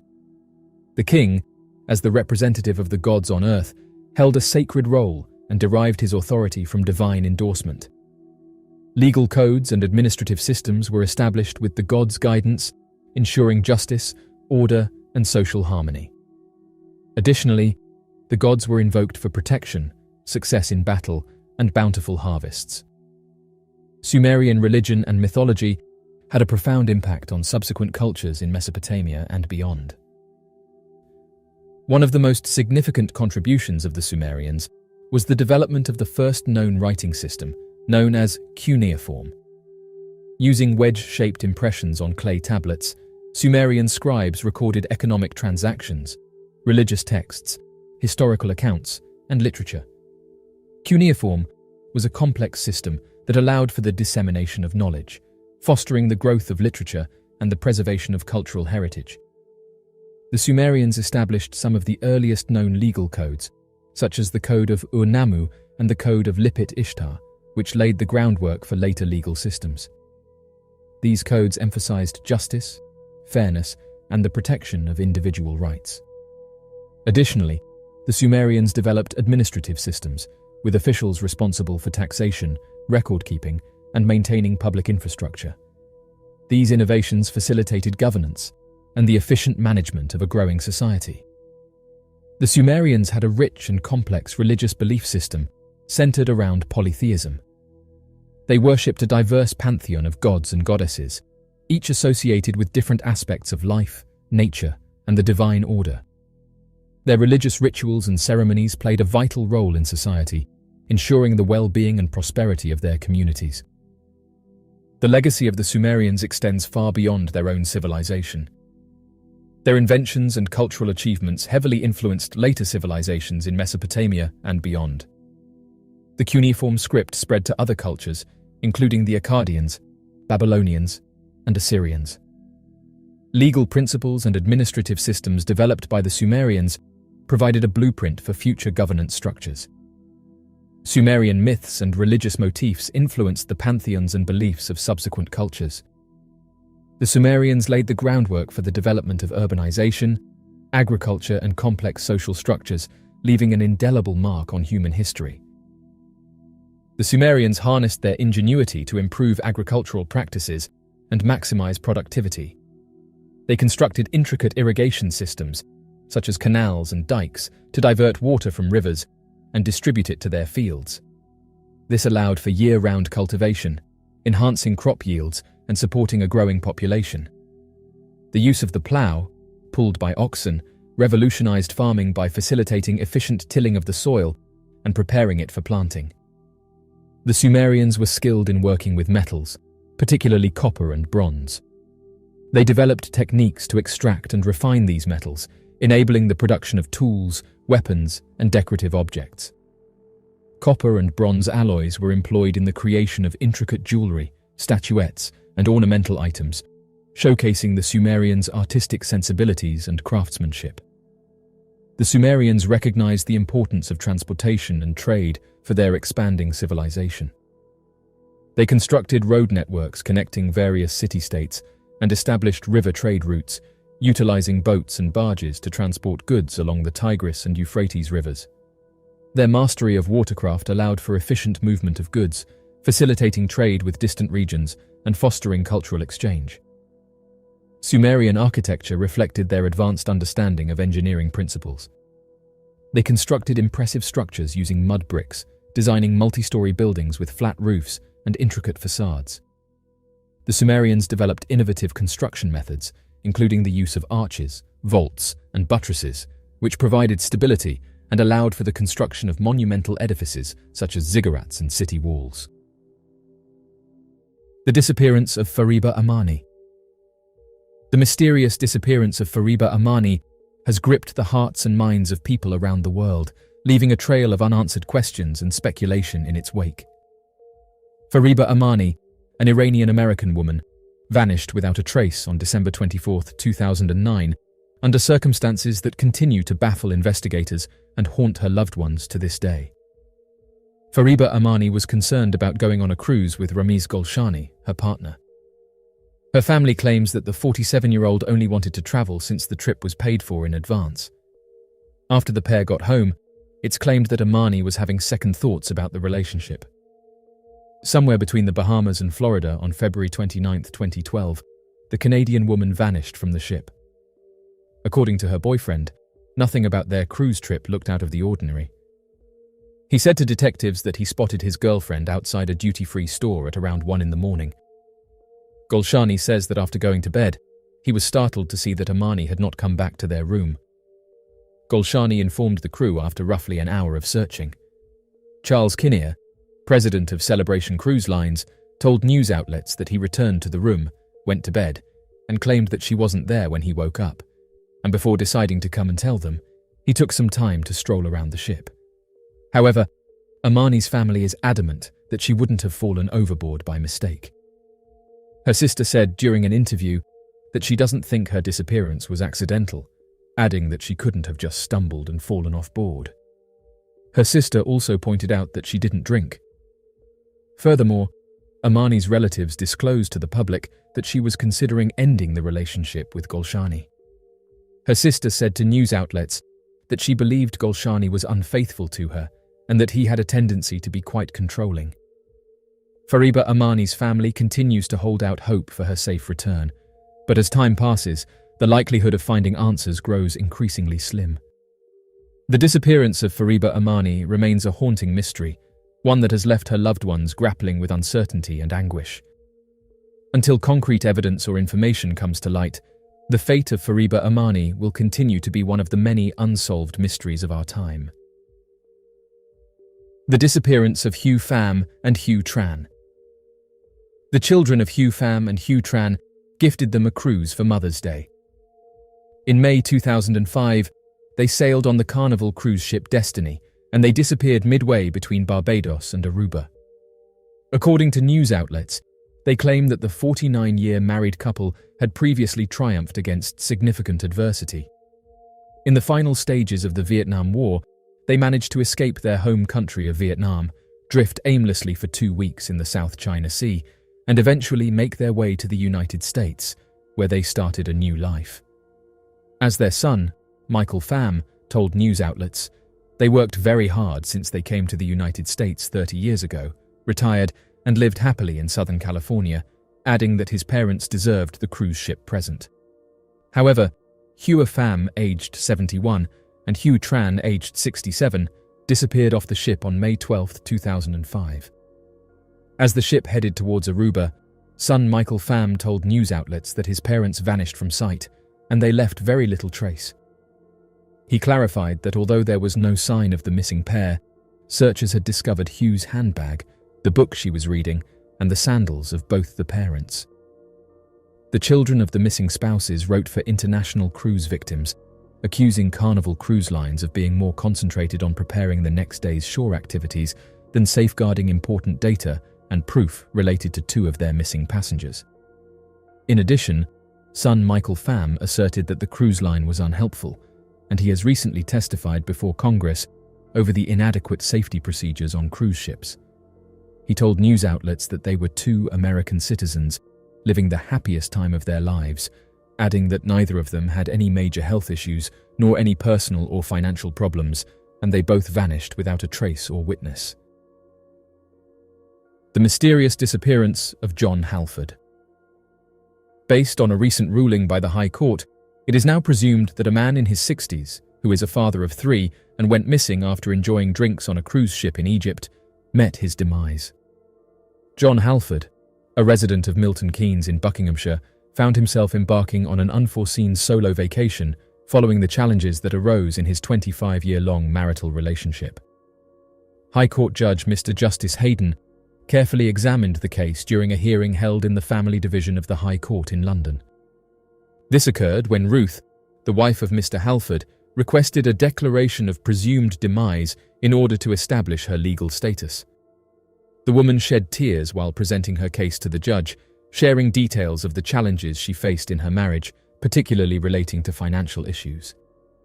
She explained how her husband had been planning to leave their home and seek temporary accommodation at a bed and breakfast, but mysteriously vanished before doing so.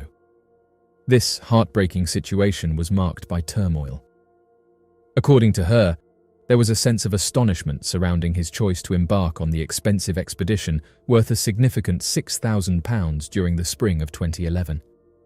According to the judge, there was evidence suggesting that Mr. Halford, who was known for his preference for beer, consumed 2 cocktails at a casino bar on the ship in the period leading up to midnight.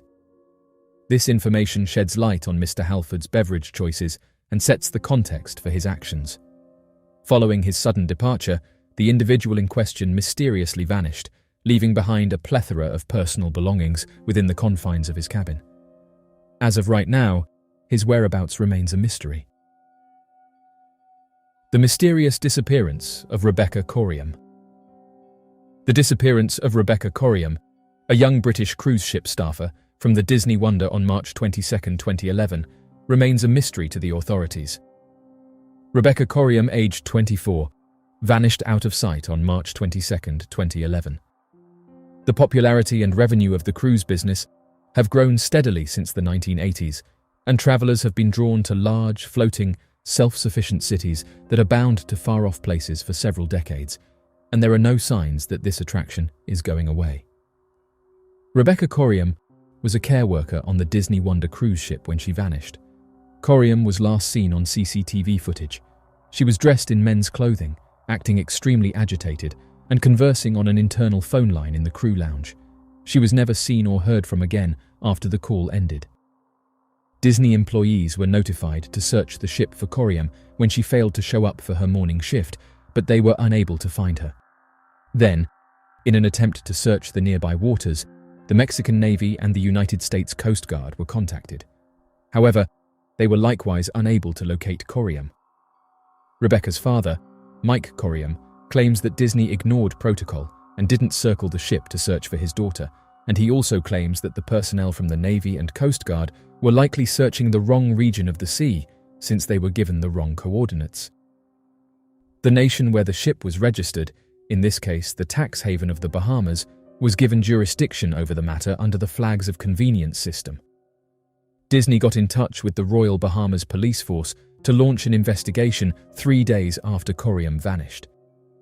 In response, the Royal Bahamas Police Force assigned Superintendent Paul Roll, one of its detectives, to the case, and Disney arranged for him to be flown out to Los Angeles on a private plane.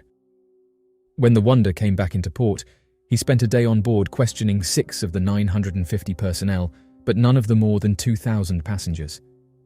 Disney flew out Rebecca's parents, Mike and Ann Corriam, to meet with the detective and ship's captain in Los Angeles following several days of stalled communication.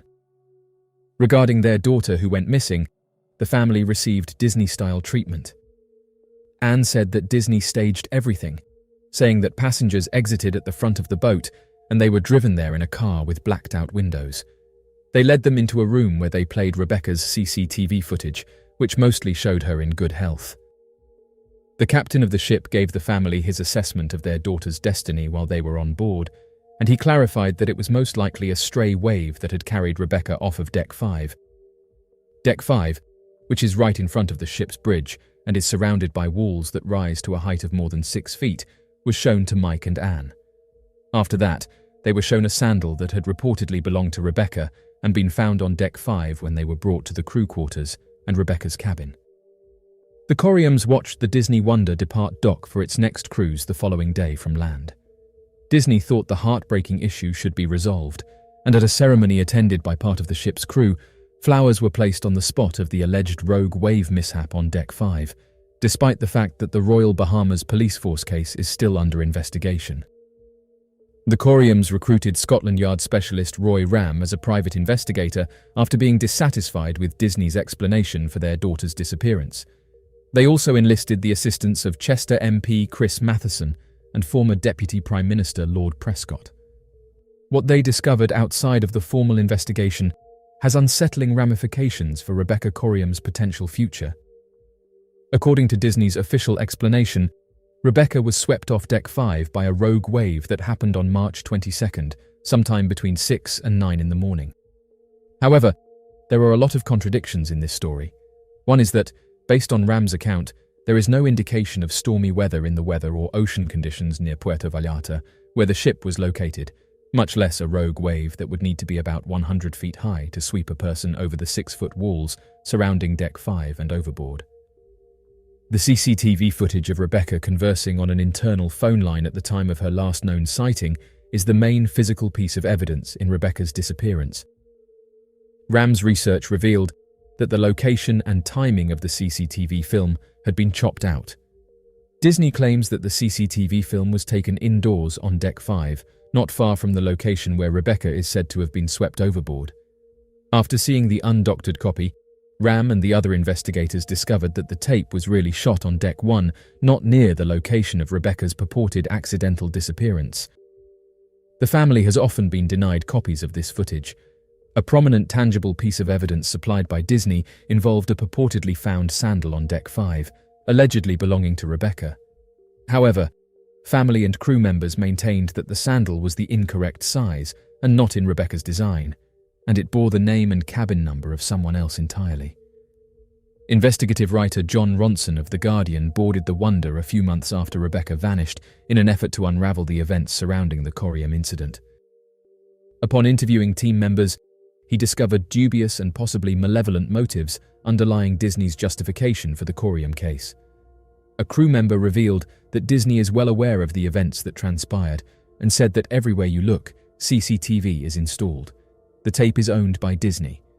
Ronson was asked about Rebecca, and one of the crew members said that they don't know anything about it and that it did not occur, adding that they said this is the response they are forced to provide.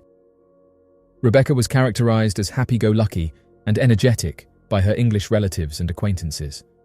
A staff member claimed that Disney wouldn't hire you if you weren't that sort of person, therefore working there required a generally upbeat outlook. However, Rebecca's close friends and fellow crew members on the ship present a more complex picture of her than her parents and the media do. When questioned about her, one of the crew members characterized Rebecca as a lovely girl with underlying sadness. Tracy Medley, a co-worker on the Wonder and Rebecca's partner, spoke forward about the events. Back in 2017, she stated that she and Rebecca had been involved romantically with Medley's boyfriend. She claims that in the weeks before, Rebecca had been inconsolable over their fiery and passionate night together. Rebecca's normally upbeat disposition may have been thrown off by the surprise of having to share her partner with a male friend, and looking back, Medley believes that Rebecca wanted to leave the ship and her life behind and climbed over the 6-foot railings of Deck 5 to jump into the ocean. However, English friends and family have denied that Rebecca would have done this. Crew members, friends, family, and law enforcement officials all testified that Rebecca Corium's case involved a badly handled investigation.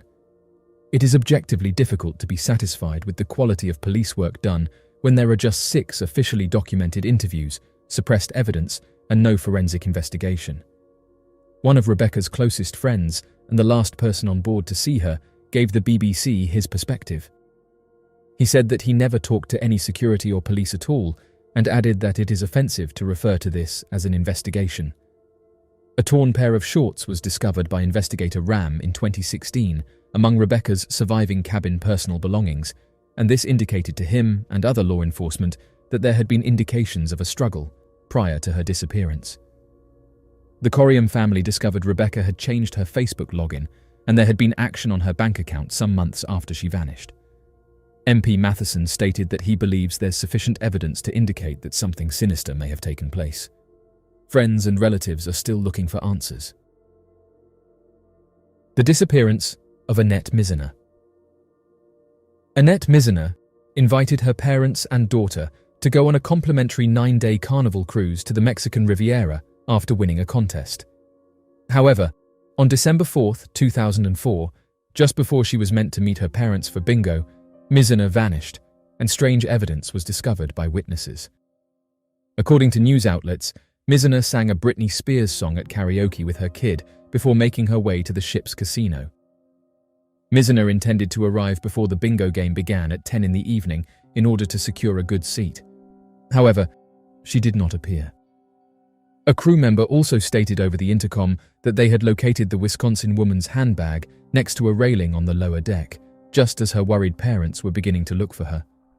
When Mizener went outside, a fellow passenger reportedly saw her purse on the ground. He also saw, quite unsettlingly, that a piece of paper had been placed over the neighboring surveillance camera. The passenger remarked that a lot of people have been saying it's a rumor, but added that it's not hearsay. They personally witnessed it. According to news outlets, a Navy ship and a Coast Guard aircraft searched the seas for Mizener for 16 hours without finding the missing 37-year-old. Her spouse disagreed, speculating that Mizener may have been shoved or may have fallen from the ship unintentionally. Annette Mizener is still missing today. The mysterious disappearance of Amy Lynn Bradley. 23-year-old Amy Lynn Bradley sailed on Royal Caribbean's Rhapsody of the Seas with her brother and parents on March 21, 1998. After a cold winter, they were excited about a tropical family holiday. However, Bradley disappeared a few days later as the ship made its way towards Curaçao, a Dutch Caribbean island. Bradley and her brother supposedly danced at the ship's club for most of the evening. Bradley and a few of the band members grabbed drinks after the performance. Alistair Douglas, one of them, spent some time having fun with Bradley before heading back to the staff cabins at around 1 a.m. He claimed that it was the last time he had seen her. Then, Bradley and her brother went back to their family cabin, where she went out on the balcony to relax in a deck chair, and he went to bed. Around 5:30 in the morning, her father spotted her there. Nevertheless, she vanished 30 minutes later. Bradley appeared to have left behind nothing, not even her sandals. According to a later story, at around 6 in the morning, someone saw Bradley walking to the top deck of the ship. However, the family could find no sign of her when they searched that area, as well as other public spaces on the ship. The Bradley family pleaded with the cruise liner to postpone its scheduled docking, certain that something terrible had to have occurred. According to them, no one was to leave the ship until a thorough search could be conducted. The crew declined, as they didn't want to alert other travelers to a young woman's disappearance. They even declined to upload any pictures, asking people to look out for her. Thus, the ship docked on time, and Amy Lynn Bradley vanished from view. The most straightforward interpretation is that Bradley went overboard and disappeared under the waves. However, the ship was close to shore, and Bradley was not only a certified lifeguard, but also a superb swimmer. But as of right now, there is no proof that she had fallen into the water. There have been other reported sightings of Bradley throughout the Caribbean in the decades following her disappearance. Even a picture of a lady who appeared to be Bradley was supplied to her parents, and this caused some to suggest that she had been taken by someone who was on the ship. However, the photographs have not been proven to be Bradley. Even after more than 25 years, officials are still no closer to cracking this perplexing case than they were back in 1998. The disappearance of George Allen Smith IV. In the summer of 2005, the idyllic setting of a luxury cruise ship became the backdrop for a chilling mystery that would captivate the world's attention: the disappearance of George Allen Smith. What began as a dream vacation for the newlywed couple turned into a nightmare, as George vanished without a trace, leaving behind a trail of unanswered questions and speculation that continues to haunt investigators and loved ones to this day. George Allen Smith, a charismatic and outgoing 26-year-old from Greenwich, Connecticut, embarked on a Mediterranean honeymoon cruise with his beautiful bride, Jennifer Hagel Smith, in July 2005. The couple, described as deeply in love and full of life, seemed destined for a future filled with happiness and adventure. However, fate had other plans in store for them. When he embarked on his honeymoon with Jennifer, the love of his life, on a Royal Caribbean cruise ship, George Allen Smith was just 26 years old. The newlywed groom vanished overboard as soon as their cruise, the Brilliance of the Seas, was sailing in waters between Greece and Turkey. The captain thinks it was a harmless mishap. However, Smith's parents firmly feel that this was not an accident and that George Allen Smith's life was taken from him. They immediately put up a $100,000 prize for information leading to the identity of the culprit. However, before a formal announcement was made, further information and circumstances needed to be taken into account. It seems that there had been a lot of drinking and gambling going on in the casino the night before the disaster, and it was only part of the tale. That same evening, a guest who was staying next door to Smith claimed to have overheard heated arguments taking place on his balcony. A different traveller reported hearing furniture shifting. Jennifer was discovered unconscious in the corridor a short while later. Other passengers took pictures early in the morning of what they thought were mysterious stains on the lifeboat canopy below the balcony. However, until the Smith family attorney saw a tape including 4 guys, nothing was particularly worth incriminating. The men made comments about Smith's passing and flash signs as they moved the camera around. However, none of the men were ever prosecuted, and it is hardly unexpected that they deny any connection to the matter. To the family's dismay, the FBI in Connecticut abandoned the case, concluding that it was simply an unfortunate accident. The idea that Jennifer, who had remarried after the disaster, would be receiving all of Smith's goods infuriated the family even more. They vented their rage on Facebook, posting that she was attempting to prevent them from learning the truth about what had transpired that day and that no one knew where she was when he disappeared. Her accusations were never investigated. We are still in the dark about what transpired on that day, years after it happened. The vanishing of Marian Carver. Marian Carver, an investment banker and poet with red hair who was 40 years old, sailed on Royal Caribbean's celebrity cruise ship Mercury in August 2004. She set out on a 7-day trip to Alaska, departing from Seattle, Washington. Domingo Montero, her steward, observed that she was kind, carefree, and excited about the voyage. She informed him she didn't want to go to the dining room, but that she would be going upstairs later. The next night, when she expressed the same desire, he recommended getting room service, and upon her request, brought her 2 sandwiches. Marian's bed had not been made when Montero went to check on her cabin the next morning. All of her possessions, including her 1 pair of shoes, had been abandoned, along with a large gratuity and a manila envelope with unknown contents. He immediately filed a missing persons report and kept doing so for the next 5 days of the cruise, until his boss told him to do his job and forget it. Upon the conclusion of the voyage, Montero expressed his worries to his supervisor once more, and he was instructed to pack up Marian's personal items and bring them to his office. Her cabin was not guarded, and nobody gathered proof. With the exception of her clothes, which he immediately gave to a charity, the supervisor placed her possessions in his own locker. Nobody called the family or made a police report. After Marian went missing for 5 weeks, Royal Caribbean eventually did get in contact with the FBI. When Marian's 13-year-old daughter, who lived with her father, was unable to get in touch with her mother over the phone, she became worried. She decided to call Marian's father, Kendall Carver, who, upon realizing he was unable to reach his daughter, reported her missing to the Cambridge, Massachusetts police. The cops found credit card purchases for the round-trip airfare to Seattle and the Alaskan cruise when they looked through her bank records. Marian's cruise was unexpected, but neither her friends nor family knew that she had taken a vacation. Marian was self-sufficient, single, and had a history of taking separate vacations to clear her head without telling anyone. It took Carver 3 days to receive a response from Royal Caribbean when he inquired about whether his daughter had been on board.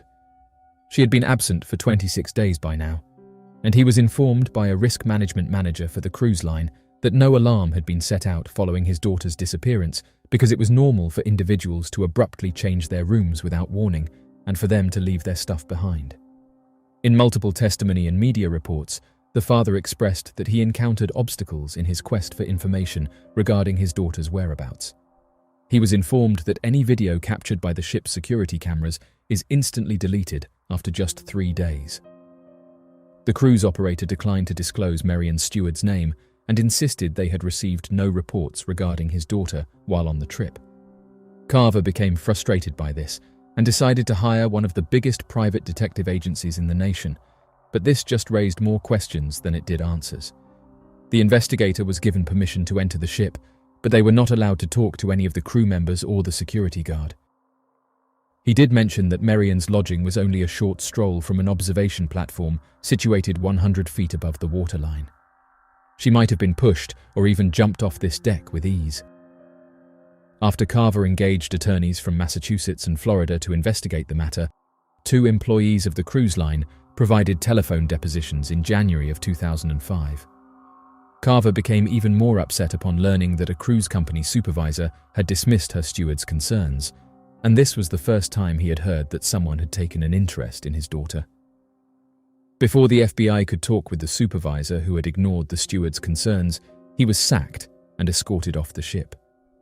Though many people think he got employment on a different ship, he has never been identified or discovered. Along with the money Marian had left in her room and the manila envelope, he vanished along with other personal items. Ultimately, feeling he had no other choice, Carver sued Royal Caribbean.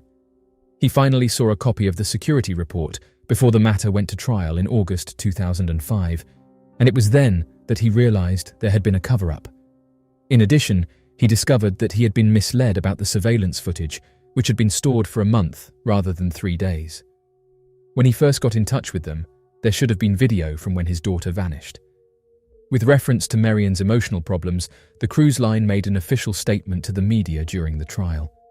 Carver eventually prevailed in his lawsuit, but it was a meaningless result. Despite spending $75,000 on detectives and attorneys, he was still unaware of his daughter's whereabouts and thought she had passed away. He passed away in December 2019 without ever learning Marian's fate. In order to save others the anguish and suffering he had experienced, Carver established International Cruise Victims, a support and advocacy organization, in 2006. The disappearance of Aaron Hu. After graduating from London's theatre school, the actor scored a lucrative role as a performer on a Royal Caribbean ship, where he was cast in the Grease production. However, Hu disappeared 267 miles off the coast of Puerto Rico on Christmas Day, 2018. News outlets have claimed that at around 4 a.m, Hu was last seen on CCTV entering Deck 5, which was home to several stores and bars. The cruise ship conducted a thorough search for him after he failed to arrive for work that day. However, the news outlets report that during a 2-day search that encompassed 3,700 square miles, no results were found. Despite the upbeat pictures he frequently shared, some people noticed that Hu's social media posts after his disappearance from the cruise ship hinted that he was internally struggling. A week before his disappearance, he posted something along the lines of, "People live fake lives on social media." Sadly, Aaron Hu's disappearance from this list of cruise ship disappearances was never solved. The mystery of the SS Waratah. The SS Waratah stands as one of the most enduring maritime mysteries of the 20th century, a tale that continues to captivate and perplex investigators and enthusiasts alike. Launched in 1908, the SS Waratah was a luxury passenger steamship built by the Blue Anchor Line, intended to serve the bustling trade routes between Europe and Australia. Back in September 1913, Australian explorer Douglas Mawson reported that he had made a strange discovery while in Antarctica. The Australian Antarctic Expedition's then leader reported seeing the masts and top funnel of a big steamer projecting from snow close to a narrow entrance that led to a bay on the southern continent in a jumbled telegraph message. The telegram stated that even though Mawson's group was unable to reach the damaged ship, they had found a lifebuoy encrusted in ice with the name Waratah on it. The newspapers of the time that had picked up on the story speculated that Mawson might have unraveled one of the most puzzling maritime mysteries of the early 20th century, the whereabouts of a passenger liner that vanished off the coast of South Africa at the end of July 1909, while on a voyage from Sydney to London. The message stated, that not only had the Waratah been discovered undamaged, but also that some of her 211 passengers and crew might amazingly still be alive. According to Captain John McKe, the discovery of the ship thousands of miles south of its last known location was completely plausible. However, Mawson said nothing more about this supposed discovery, and as it turned out, the telegram was a journalistic prank sent by editors at the Daily Mail to investigate the idea that their rival in Brisbane was stealing its news articles. Built in 1908 for the Danish shipping line Blue Anchor, the medium-sized passenger and cargo steamer SS Waratah was built by Clyde shipbuilders Barclay Curle. Built with 8 staterooms and space for up to 128 first-class passengers on her top decks, the ship was intended to transport a substantial load, mostly frozen meat, dairy goods, and metal ores. On her inaugural trip, the Waratah carried 689 steerage and 67 first-class passengers, sailing from London in November 1908 and arriving in Sydney in January 1909. The journey out and the journey back were uneventful, with the exception of a little but problematic fire in a coal bunker. She went missing during the second voyage's return leg. On June 26, 1909, she departed Sydney with the intention of travelling to Europe via stops in Melbourne, Adelaide, Durban, and Cape Town. She was carrying over 7,000 bars of bullion. Only 211 passengers and crew members were on board when she departed Durban on July 26 in the evening. The Wild Coast is the name given to the untamed and hazardous eastern coast of South Africa, which stretches between Durban and Cape Town. The SS Waratah vanished off the rugged Wild Coast more than a century ago, and since then, this vessel has been referred to as Australia's Titanic. The Titanic capsized far later than the SS Waratah. This 500-foot steamer ship, which weighed about 10,000 tons, vanished in July 1909 while returning from Australia via Cape Town. All 211 passengers and the crew perished along with her somewhere in the Indian Ocean. There were no survivors. One of the greatest maritime mysteries in history is the apparent complete disappearance of the ship, and there has never been a single piece of the ship found to this day. According to some theories, the ship may have been hit by an enormous freak wave, flipped over and submerged under the waters. Some claim it simply disappeared. Many theories have been put up in the more than a century since its disappearance to try and explain its tragic path. According to the communication reports from that day, on July 28, 1909, the ship made a halt in Durban before continuing on its way to London along the Transkei Wild Coast. This liner would have stopped at Cape Town en route before continuing on its journey. More correspondence from the archives was discovered in July 1971, and it stated that the Waratah vanished in what would become one of the most bewildering nautical mysteries of all time, after 2 people disembarked in Durban, one to look for work and the other because he had a dream the ship would sink. 2 other ships spotted it along the Transkei Wild Coast. The waters at Port St John's, between Durban and East London, can be a stormy and turbulent rocky coast with ocean surges reaching anywhere from 60 to 70 feet high in inclement weather. These conditions are common for the area and make for challenging rescue operations, hence the term Wild Coast. Since the sinking of the SS Waratah, other ships have been lost to choppy seas off the shore. According to experts, the surrounding waterways are considered hazardous and are indicated as such on shipping maps. Theories for this catastrophe range from the ship's heating system blowing up to her being swept away by the powerful current and the stormy weather leaving her drifting aimlessly. She might have finally drifted towards the Antarctic Circle from the southern African coastline for any of these reasons. The mysterious disappearance of Royal Marine Alan Addis. The disappearance of Royal Marine Alan Addis is a haunting mystery that has puzzled investigators and gripped the public's imagination for decades. Addis was one of 3 members of a team that had travelled to the isolated community of North Arm in Lafonia on East Falkland, some 90 miles, or 140 kilometres from Stanley, to retrieve the equipment for a Falkland Islands Defence Force unit in North Arm following a week-long training session. They were then scheduled to proceed to Fitzroy to train volunteers for the Falkland Islands Defence Force there. Addis and the other Marines went to an evening gathering with 40 villagers in the village hall, which served as a social club, on August 8th. Addis's co-workers said that they last saw him at around 1:30 in the morning. The Marines departed the gathering at separate times in groups of 1 or 2, heading to different nearby residences. The remainder of the team returned to Stanley on the steamer MV Forest early the next morning. Addis was reported missing 30 minutes after they sailed. At first, it was thought that Addis had either gone overboard or had unintentionally stepped off a jetty into the chilly South Atlantic seas in the Bay of Harbors. The word that Alan had gone from patrol reached his mother, Anne Addis, at her residence in England. Police came to see her the next day to tell her that her son had probably gone overboard in an accident. Other theories were floated over the next 3 weeks, one of which was that Addis had become lost and gone out into the hinterland of the Falklands, where he might have passed away due to the cold. The search for the missing Marine was eventually called off when it was unsuccessful in turning up any leads. The search was conducted by air, sea, and divers underwater around the islands and surrounding waters. An open verdict on the Falklands was returned by an inquest later that year. Anne Addis took a military transport to the Falklands in November 1981 to conduct her own inquiries. She ordered the Ministry of Defence to launch a fresh inquiry, headed by the Special Inquiry Branch of the Royal Military Police, after growing increasingly certain that foul play was involved.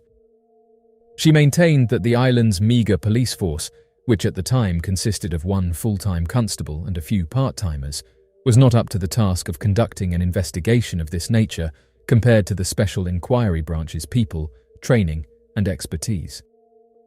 An Special Inquiry Branch officer was sent to the Falklands in response, but Mrs. Addis was not shown his final report because it was confidential. When the Argentine military invaded and took control of the islands in April of the following year, the situation became even more problematic. Following that, on June 14, 1982, the Argentines submitted and British forces retook the islands in what became known as the Falklands War between the United Kingdom and Argentina. The local police files pertaining to the Addis case were lost during the fight, and it's possible that the authorities in the Falklands deleted them on purpose to keep information regarding British military operations on the islands out of the hands of the Argentines. Mrs. Addis kept in touch with several Falklanders and persisted in pressuring British and Falklands officials to conduct a fresh investigation in the years after the conflict. She heard whispers in 1993 of an islander boasting of their role in Alan's disappearance during an overheard conversation in a Falklands pub. The now enlarged, renamed Royal Falkland Islands Police received this information. By then, the Royal Falkland Islands Police had reopened its inquiry so they could rule out that specific rumour. Nevertheless, they came to the conclusion that Addis had been taken out and named 4 islanders from the area as the main suspects. A team of detectives left the UK in 1995 after the Royal Falkland Islands Police entrusted the investigation to Devon and Cornwall Police due to an impasse. 4 Falklands men were apprehended by officials from the Devon and Cornwall Police and the Royal Falkland Islands Police in September of that year during an operation that used helicopters from the Royal Air Force installation at RAF Mount Pleasant. Later, the men were freed without facing any charges. A specialised UK team attempted to find Addis in 1997. Professor John Hunter, a forensic archaeologist from the University of Birmingham and the leader of the prestigious Forensic Search and Advisory Group, which was established to counsel and support law enforcement in locating human remains, was among the group members. Along with specialists in ground-penetrating radar, Sergeant Mick Swindles of Lancashire Police led a particularly trained sniffer dog on the squad. The team looked at over 54 places, but they were unable to locate Addis. The television production company Lion Films shot the inquiry for a 1998 British television documentary that was a part of the Channel 4 series Equinox. The series documented conversations with Addis's mother, his old comrades, and other Falklanders, in addition to tracking the team's efforts to locate his remains. Interviews with 2 of the men detained after the initial investigation in 1995 were part of it. Both individuals vehemently denied having anything to do with Addis's disappearance.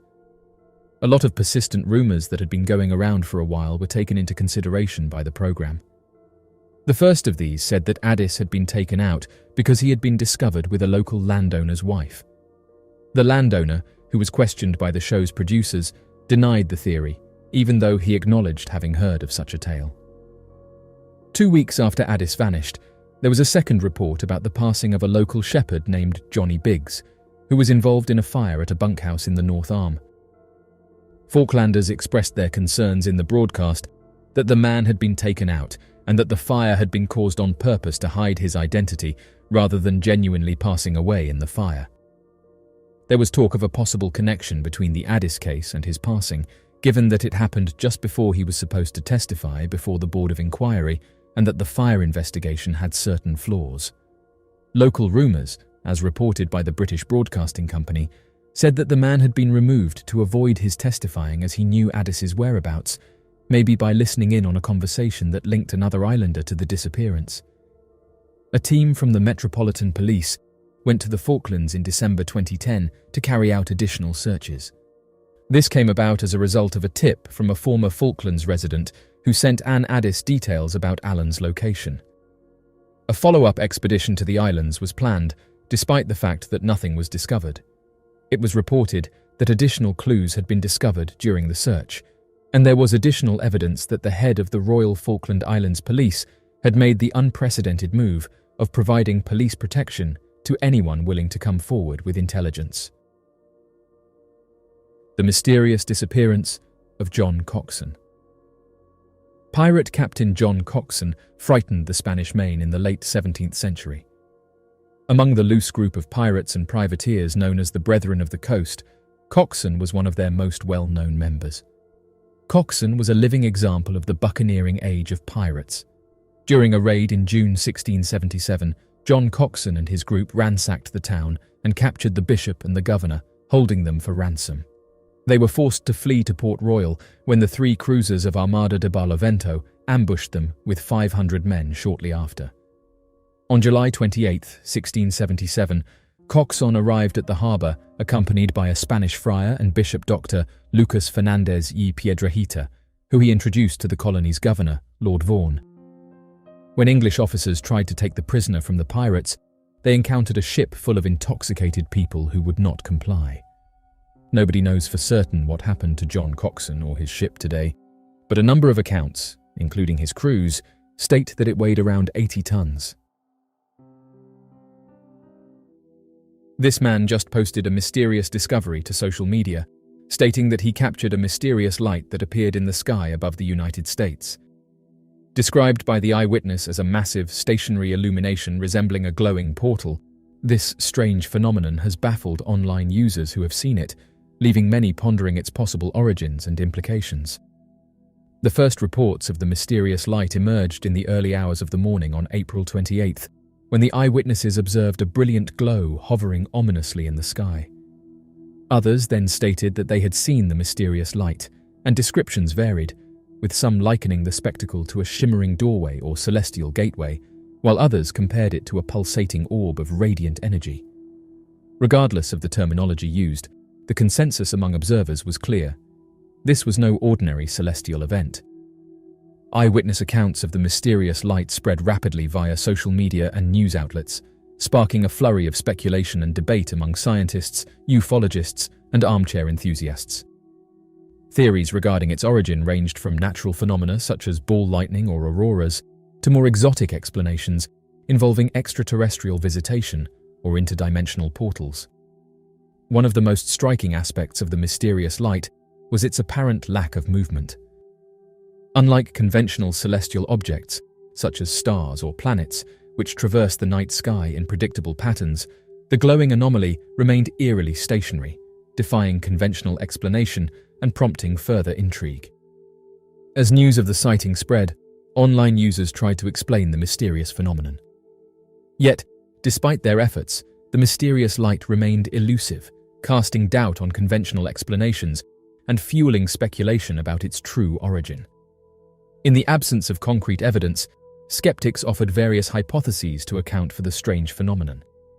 Some suggested that the light could be a rare atmospheric phenomenon or an unusually intense aurora borealis, while others proposed more exotic explanations involving advanced technology or otherworldly visitors. One popular theory posited that the mysterious light was a manifestation of advanced propulsion technology being tested. According to this hypothesis, the glowing portal could represent a wormhole or Stargate generated by an experimental spacecraft, allowing for rapid travel between distant points in space-time. While such ideas may sound far-fetched to skeptics, they underscore the profound sense of wonder and curiosity inspired by the mysterious light. For many, the sighting serves as a reminder of the vast mysteries that still await discovery beyond the confines of our planet and solar system, prompting renewed interest in the search for extraterrestrial life and the exploration of the cosmos.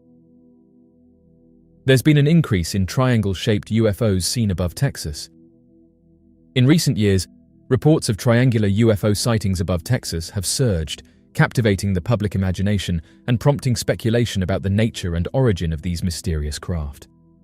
Eyewitnesses from across the Lone Star State have described encountering triangular-shaped objects soaring silently through the night sky, their sleek and angular profiles defying conventional explanations and leaving observers awestruck.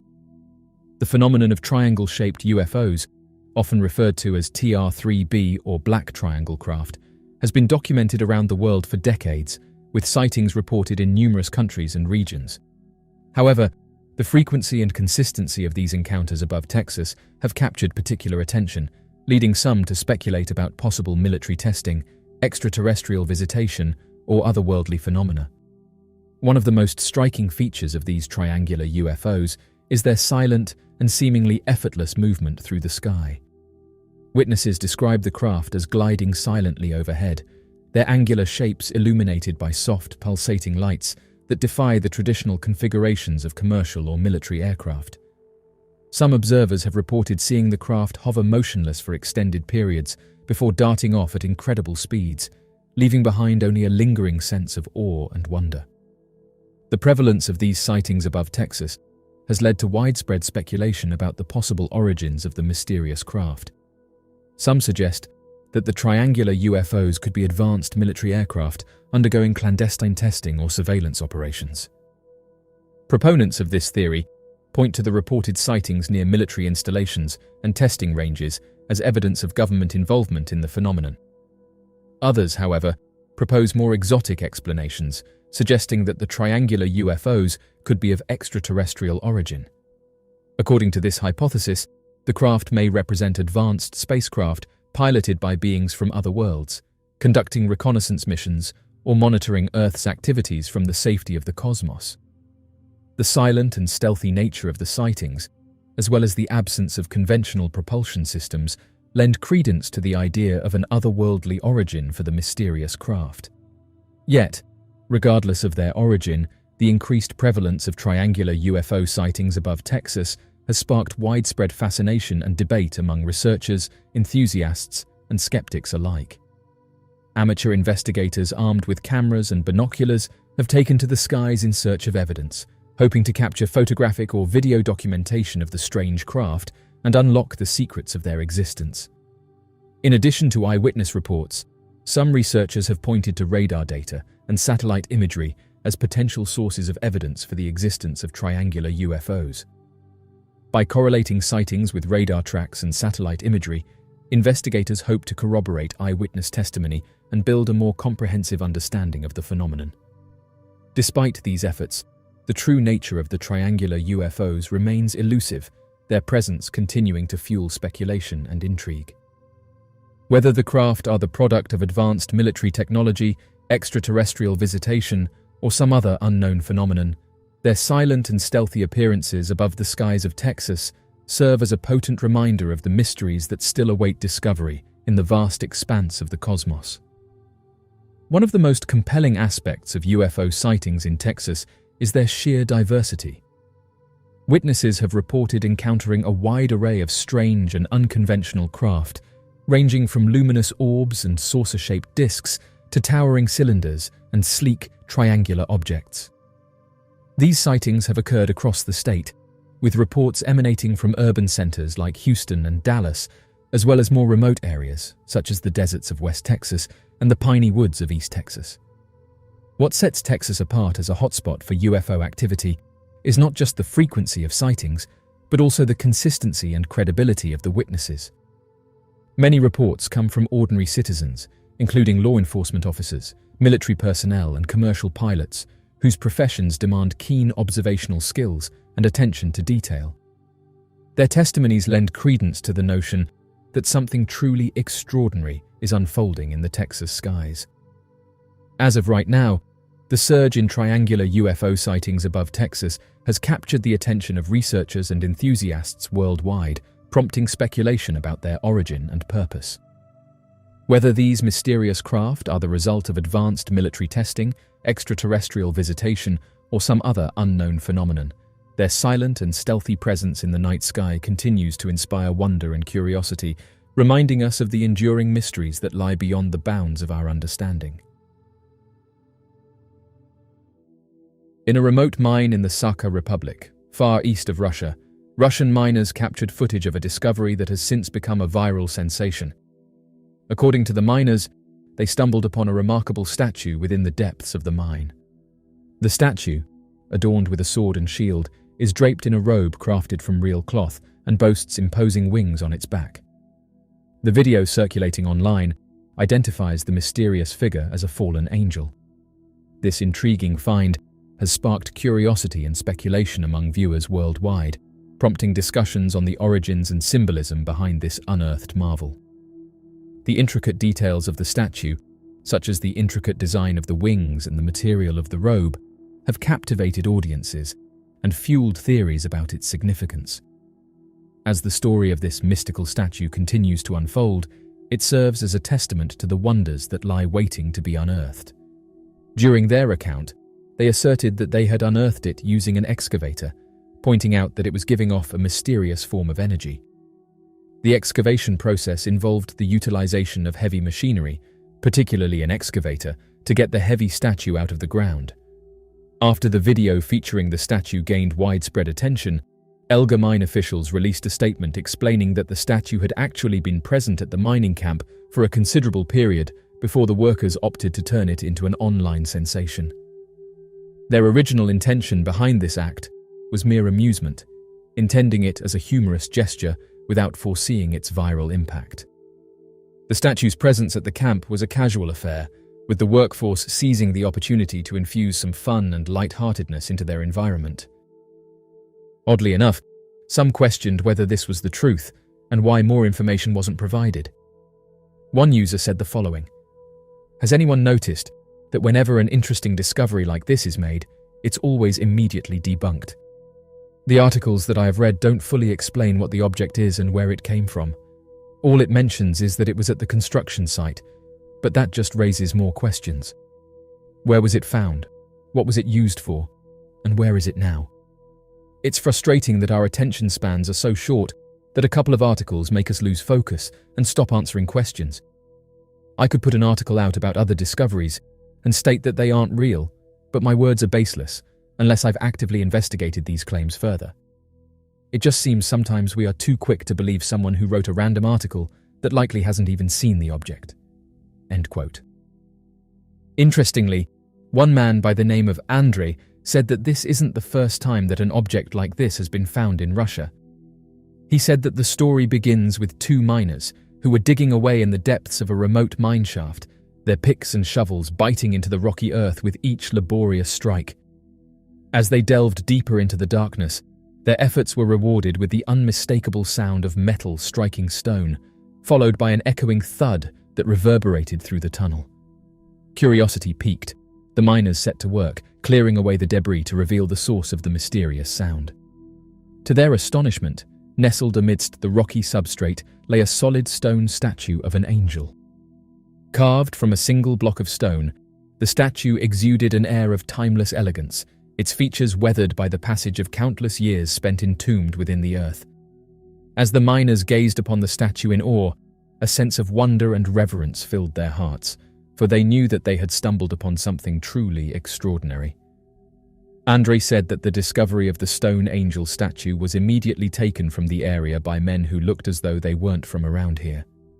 He added that he knew this happened because one of the diggers was his brother.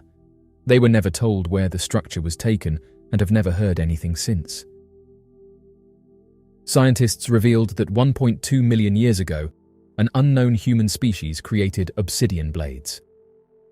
Obsidian, the result of volcanic magma solidification, stands out as a remarkable material known for its ability to craft the sharpest blades found on Earth.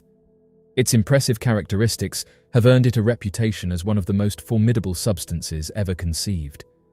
Despite its alluring appeal, obsidian poses significant challenges due to its delicate nature and the inherent dangers involved in handling it. Historically, the mastery of working with this jet-black volcanic glass was only achieved by humans in the later stages of the Stone Age, or so we believed.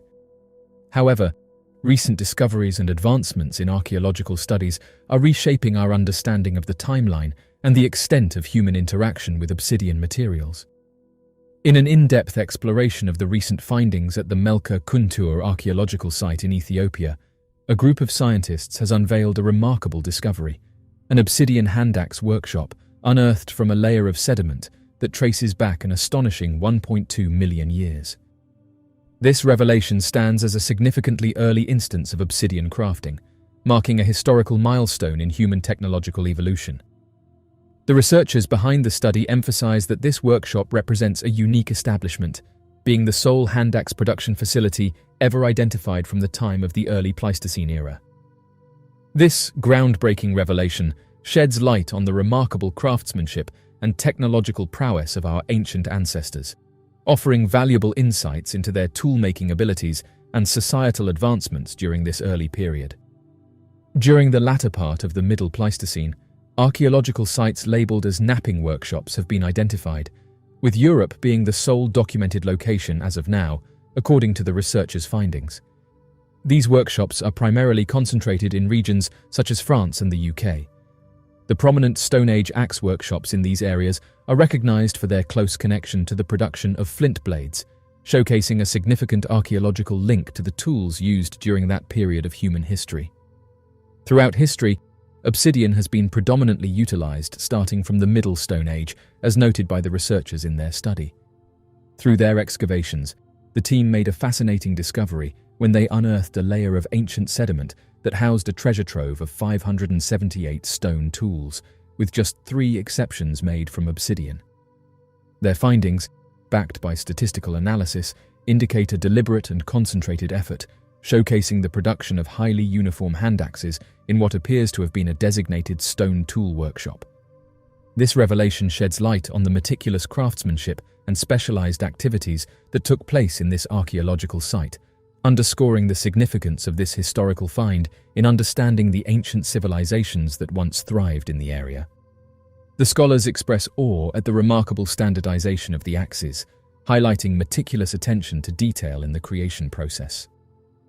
Although the specific human species responsible for crafting these tools remains unknown, the creators are credited for skillfully incorporating secondary retouches and demonstrating a clear focus on perfecting the final form of the artifacts.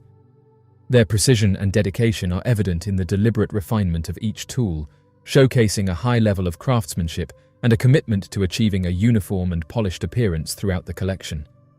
Obsidian crafting, aiming for uniformity, demanded adept skills and finesse due to its delicate nature compared to rocks like flint or basalt.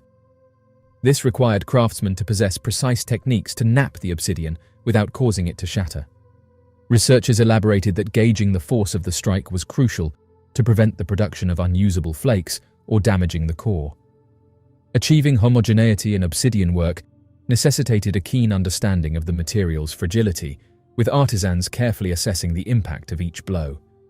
This intricate process highlights the meticulous nature of working with obsidian and the importance of skill in ensuring the integrity of the final product. Throughout the Upper Paleolithic period, the emergence of techniques for crafting obsidian is traced back, with knappers in modern times emphasizing the importance of using protective gloves to prevent injuries from the sharp material. A fascinating aspect is how, despite the antiquity of the tools, dating back over 1 million years, researchers highlight the presence of standardized obsidian hand-axes as a clear indication of the consistent implementation of highly developed skills. This showcases a significant level of expertise and proficiency in working with obsidian, even in ancient times. The utilization of protective gear like gloves underscores the precision and care required in handling this razor-sharp material. The development of these skills signifies a significant cognitive advancement for a historically ancient population. The authors posit that the innovation of utilizing established flint knapping methods to produce intricate obsidian tools showcases a form of convergent thinking, a concept linked to innovative problem-solving techniques. This cognitive leap exemplifies a deep and profound ability to adapt to challenges creatively and effectively within this particular group of early humans. The transition from conventional techniques to more sophisticated tool-making processes highlights a remarkable capacity for ingenuity and adaptability in response to the evolving environmental and social demands faced by these individuals. The statement that 99% of human history has been lost is a striking assertion that highlights the profound gaps in our understanding of the past. While it may be challenging to quantify the exact percentage of lost history, it is undeniable that a vast amount of human experience and achievement has vanished over time. One of the primary reasons for the loss of human history is the passage of time. As civilizations rise and fall, their monuments crumble, their languages evolve, and their traditions fade into obscurity. Ancient structures, such as the pyramids of Egypt, the temples of Mesopotamia, and the cities of the Indus Valley civilization, stand as enduring symbols of human ingenuity, but they represent only a fraction of the societies that once thrived on Earth.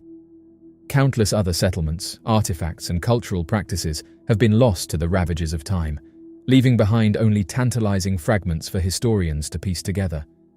Another factor contributing to the loss of human history is the deliberate destruction of cultural heritage.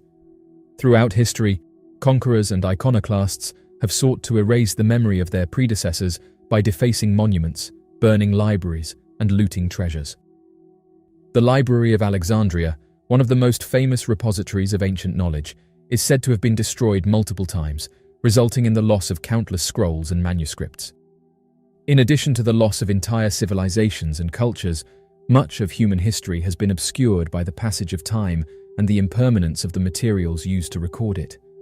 Ancient texts and documents, written on fragile papyrus or parchment, have deteriorated or been destroyed by fire, flood, or war, taking with them valuable insights into the past. Similarly, oral traditions and folklore, passed down through generations, have often been lost or distorted over time, leaving gaps in our understanding of the beliefs and practices of ancient peoples. Even in modern times, the rapid pace of technological advancement has led to the loss of vast amounts of historical data and information. As old technologies become obsolete and digital formats evolve, valuable records and archives risk being lost or rendered inaccessible. The ephemeral nature of digital media, coupled with the threat of cyber attacks and data breaches, further compounds the risk of losing valuable historical resources. Yet, despite the challenges and obstacles we face in preserving and interpreting our shared history, there is reason for hope. Advances in technology, such as digital imaging and 3D scanning, have opened up new possibilities for documenting and preserving archaeological sites and artifacts. By investing in education, research, and conservation efforts, we can work together to ensure that the stories of the past are not forgotten and that future generations have access to the rich tapestry of human history. As of right now, much of human history remains lost or hidden from view, obscured by the passage of time, the impermanence of materials, and the biases of the past. Yet, through collaboration, innovation, and a commitment to preserving our shared heritage, we can work to uncover the mysteries of the past and weave together a more complete understanding of who we are and where we come from. In the vast expanse of the Arizona desert lies a mystery waiting to be uncovered. In the vicinity of a remote ranch, someone stumbled upon a puzzling discovery. They added that a mysterious, deserted structure was found, its rooftop bearing the cryptic distress signal SOS. This intriguing finding took place in the vicinity of the Cushman Ranch, adding a layer of mystique to the already captivating landscape.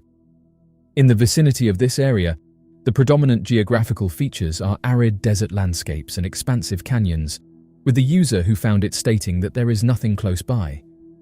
The story begins with someone using Google Earth, but leads to the discovery of something far more unsettling. For one explorer, the journey began with a casual perusal of Google Earth, an online platform that provides satellite imagery and aerial views of locations around the globe. Armed with nothing more than curiosity and a desire to explore the unknown, this individual embarked on a virtual journey through the remote corners of Arizona, scanning the landscape for any signs of human habitation. As the cursor traversed the digital terrain, it suddenly halted over a peculiar anomaly, an isolated structure nestled amidst the desert dunes, far removed from any known civilization. At first glance, the building appeared nondescript, a weather-beaten edifice with crumbling walls and a roof that bore the scars of time and neglect. But upon closer inspection, something caught the explorer's eye, a series of crudely carved letters etched into the surface of the roof. Intrigued by this cryptic message, the explorer zoomed in for a closer look, hoping to unravel the mystery concealed within the abandoned structure. Driven by a sense of curiosity and a desire to uncover the truth, the explorer embarked on a virtual expedition, scouring the surrounding area for clues and insights into the building's strange past. Piecing together fragments of information gleaned from satellite imagery and online research, the explorer uncovered a tale of abandonment and isolation, a forgotten outpost in the unforgiving desert landscape. But amidst the desolation and decay, the message carved into the roof remained, a silent plea for help, a desperate cry for assistance in a place where few would dare to venture. As of right now, many questions remain. Who had carved those letters, and under what circumstances? Was it a distress signal from a stranded traveller, a last-ditch effort to summon aid from the unforgiving wilderness? Or was there something more sinister at play, a mystery lurking beneath the surface, waiting to be unearthed? Oddly enough, only 4 people have left a review for the area, 2 of these leaving negative reviews, and some suggested that this could be a good starting point to get to the bottom of the mysterious message. However, as of right now, there is very limited information on why this building was left the way it was. Every year, the realm of human understanding is enriched with a plethora of groundbreaking discoveries, contributing significantly to the expansion of our knowledge base. The journey of exploration often leads us to unveil these fascinating findings, some of which present themselves with straightforward explanations, while others shroud themselves in mystery, prompting further inquiry. It wasn't too long ago when reports surfaced about a peculiar sighting in the Ural Mountains, as a group of hikers stumbled upon a strange structure tucked away amidst the rugged terrain. This incident sparked a wave of curiosity and speculation, captivating the minds of both experts and enthusiasts alike. In the wake of the initial revelation, Dmitry Krylov and Elena Pomortseva embarked on an expedition to delve deeper into the undisclosed area, aiming to unravel the mystery surrounding the mysterious structure they had heard about. Rumors had circulated for decades about a colossal pyramid concealed within the mountains, yet limited resources hindered any substantial investigation into this anomaly. Notably absent from maps, the mountain housing the purported pyramid remained unnamed, a peculiarity considering neighboring peaks were clearly identified. Through their exploration and discussions with a select few who had approached the alleged pyramid, Dmitry and Elena unearthed its staggering elevation of 774 meters. To contextualize this height, the renowned Great Pyramid of Giza stands at 139 meters, making this newly discovered structure more than 5.5 times larger. This revelation not only shed light on the magnitude of this hidden marvel, but also sparked a newfound curiosity about its origins and significance in the region. The group of hikers shared their experience on an expedition with a local news agency, highlighting a discovery they made while mapping out a route for tourist fishermen in the Perm territory in early May. Their exploration involved studying satellite images, which led them to a peculiar finding, a mountain with remarkably precise characteristics. This mountain, measuring 1 kilometer in length, stood out due to its perfectly uniform edges, aligned precisely with the cardinal points. The hikers were astounded by the meticulous alignment, questioning the natural occurrence of such a phenomenon. They marveled at the fact that the mountain showed no deviation from its cardinal alignment, prompting them to consider the possibility of human intervention in its creation. The exactitude of the orientation and the consistent length of the edges left them pondering the unlikely prospect that this pyramid-like structure could be a product of human craftsmanship amid natural surroundings.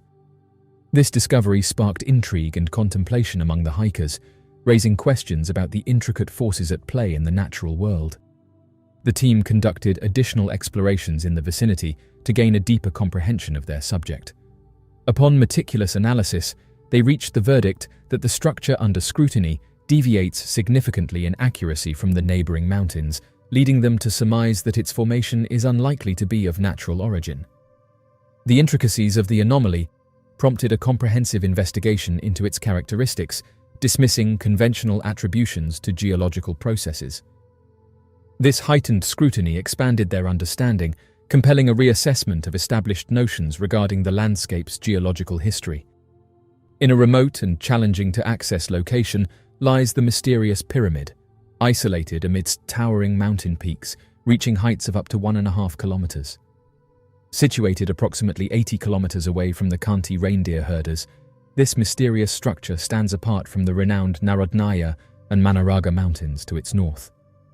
While tourists typically traverse the well-worn paths on the western side of the Urals, avoiding this particular terrain by a distance of 40 kilometers, it remains largely unexplored and desolate.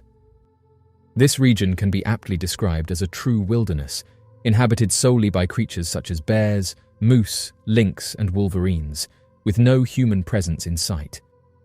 The collective is now inviting scientists and researchers to investigate the region to examine its structure and ascertain its potential artificial origin.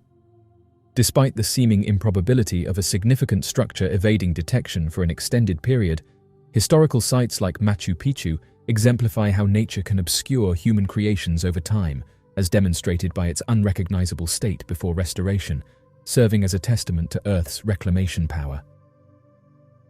Another compelling illustration is the recent discovery of pyramids in the Amazon rainforest, where experts utilized LiDAR technology to unveil a hidden network of ancient cities. Dating back to 500 to 1400 AD, these cities were concealed beneath the dense jungle foliage. The researchers conducting the study unveiled remarkable and intricate constructions previously unseen in this area. Noteworthy findings include expansive 16-foot-high terraces spanning 54 acres and towering 69-feet conical pyramids, all representing architectural marvels hitherto unknown in the region. The unearthing of such findings underscores the vast knowledge that remains untapped in unraveling our historical past. A recent intriguing revelation suggests a possible link between the asteroid that led to the demise of the dinosaurs and the genesis of the Amazon rainforest. While the catastrophic impact of this asteroid on Earth around 66 million years ago is widely acknowledged, recent research indicates a potential dual outcome: the birth of the remarkably diverse Amazon ecosystem. An extensive investigation detailed in the prestigious journal Science delved into the analysis of numerous fossilized plants, shedding light on the aftermath of the mass extinction triggered by the infamous meteorite. This study not only deepens our understanding of the event's ecological repercussions, but also hints at a profound connection between a prehistoric cataclysm and the flourishing of one of the world's most biodiverse habitats. In a significant event, approximately 75% of all forms of life on the planet, ranging from massive dinosaurs to minuscule bacteria, faced extinction. However, today, this devastated area thrives as one of the most diverse ecosystems known to mankind. Delving into the repercussions of this ancient mass extinction holds paramount importance as it sheds light on the potential outcomes of a modern-day mass extinction driven by human activities, currently a looming reality. Surprisingly, research has unveiled a startling revelation. The catastrophic incident responsible for eradicating a large proportion of Earth's biodiversity also played a pivotal role in the formation of the vast tropical rainforests that adorn our planet today.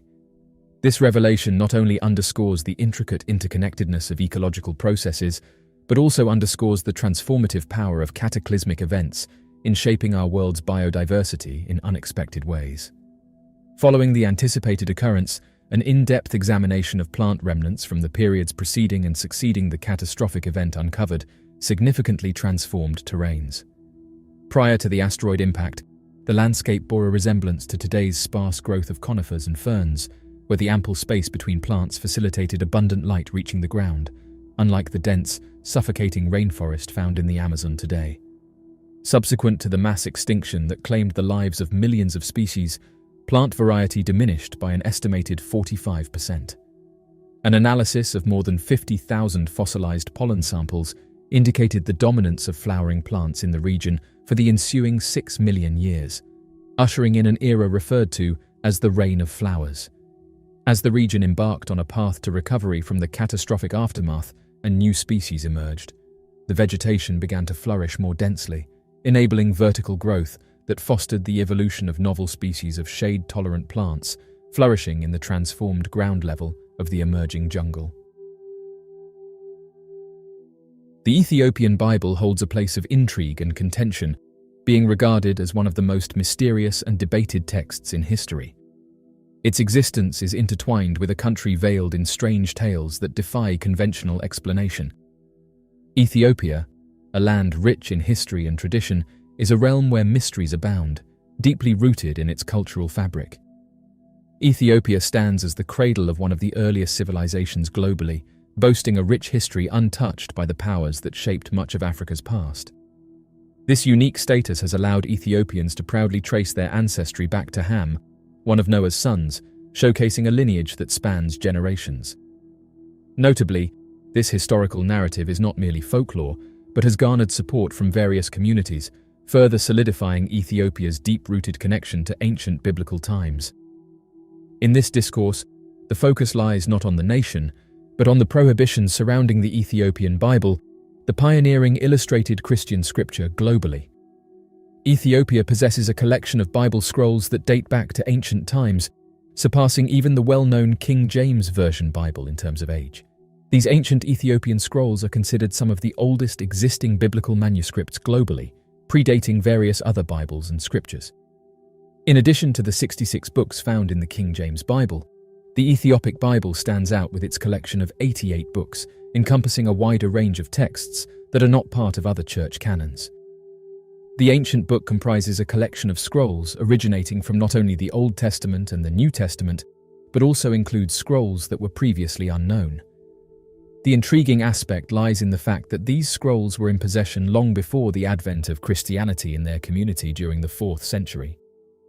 This discovery sheds light on a pre-Christian era that existed within their society, showcasing a historical timeline that predates the widespread influence of Christianity. In essence, Christianity did not arrive in Ethiopia as a foreign religion imposed on its people, as was the case with many other nations. Instead, Christianity had taken root in Ethiopia long before, dating back to ancient times.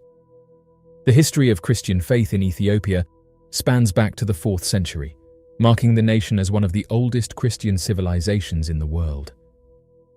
During the mid-6th century, the renowned Egyptian traveler, monk, and historian known as Cosmas Indicopleustes documented his visit to Ethiopia, indicating that the country was primarily Christian at that time.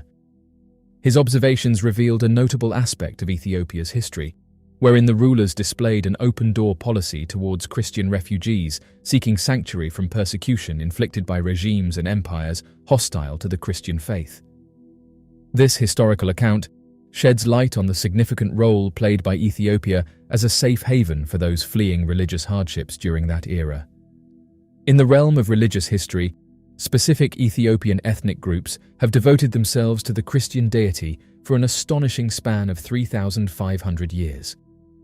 This fact unveils a remarkable revelation counter to the widely propagated belief by mainstream media, challenging the misconception that the oldest established Christian entity is under the umbrella of the Catholic ministry.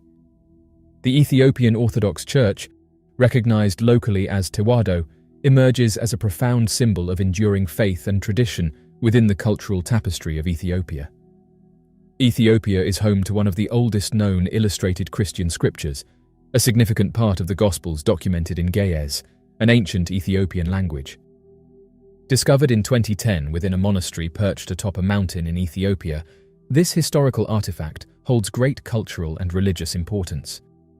This ancient South Semitic language, with its deep roots in Ethiopian heritage, adds a unique dimension to the country's rich religious history. In the Kebra Nagast, considered Ethiopia's sacred text, there exists an account dating back to the 10th century BC, where an Ethiopian monarch and the renowned biblical figure, Queen of Sheba, embarked on a journey to seek counsel from the legendary King Solomon in Jerusalem. This narrative finds its place even within the recognized Bible canon. However, a lesser-known aspect, not explicitly detailed in the Bible, reveals that these two rulers bore a son named Menelik through their union. Queen of Sheba, subsequently returned to Ethiopia with the child, who eventually ascended to become the inaugural emperor of the region. This historical passage not only sheds light on the diplomatic engagement between these significant figures, but also underscores the dynastic origins of Ethiopian monarchy, enriching our understanding of the intricate interplay of biblical and Ethiopian narratives.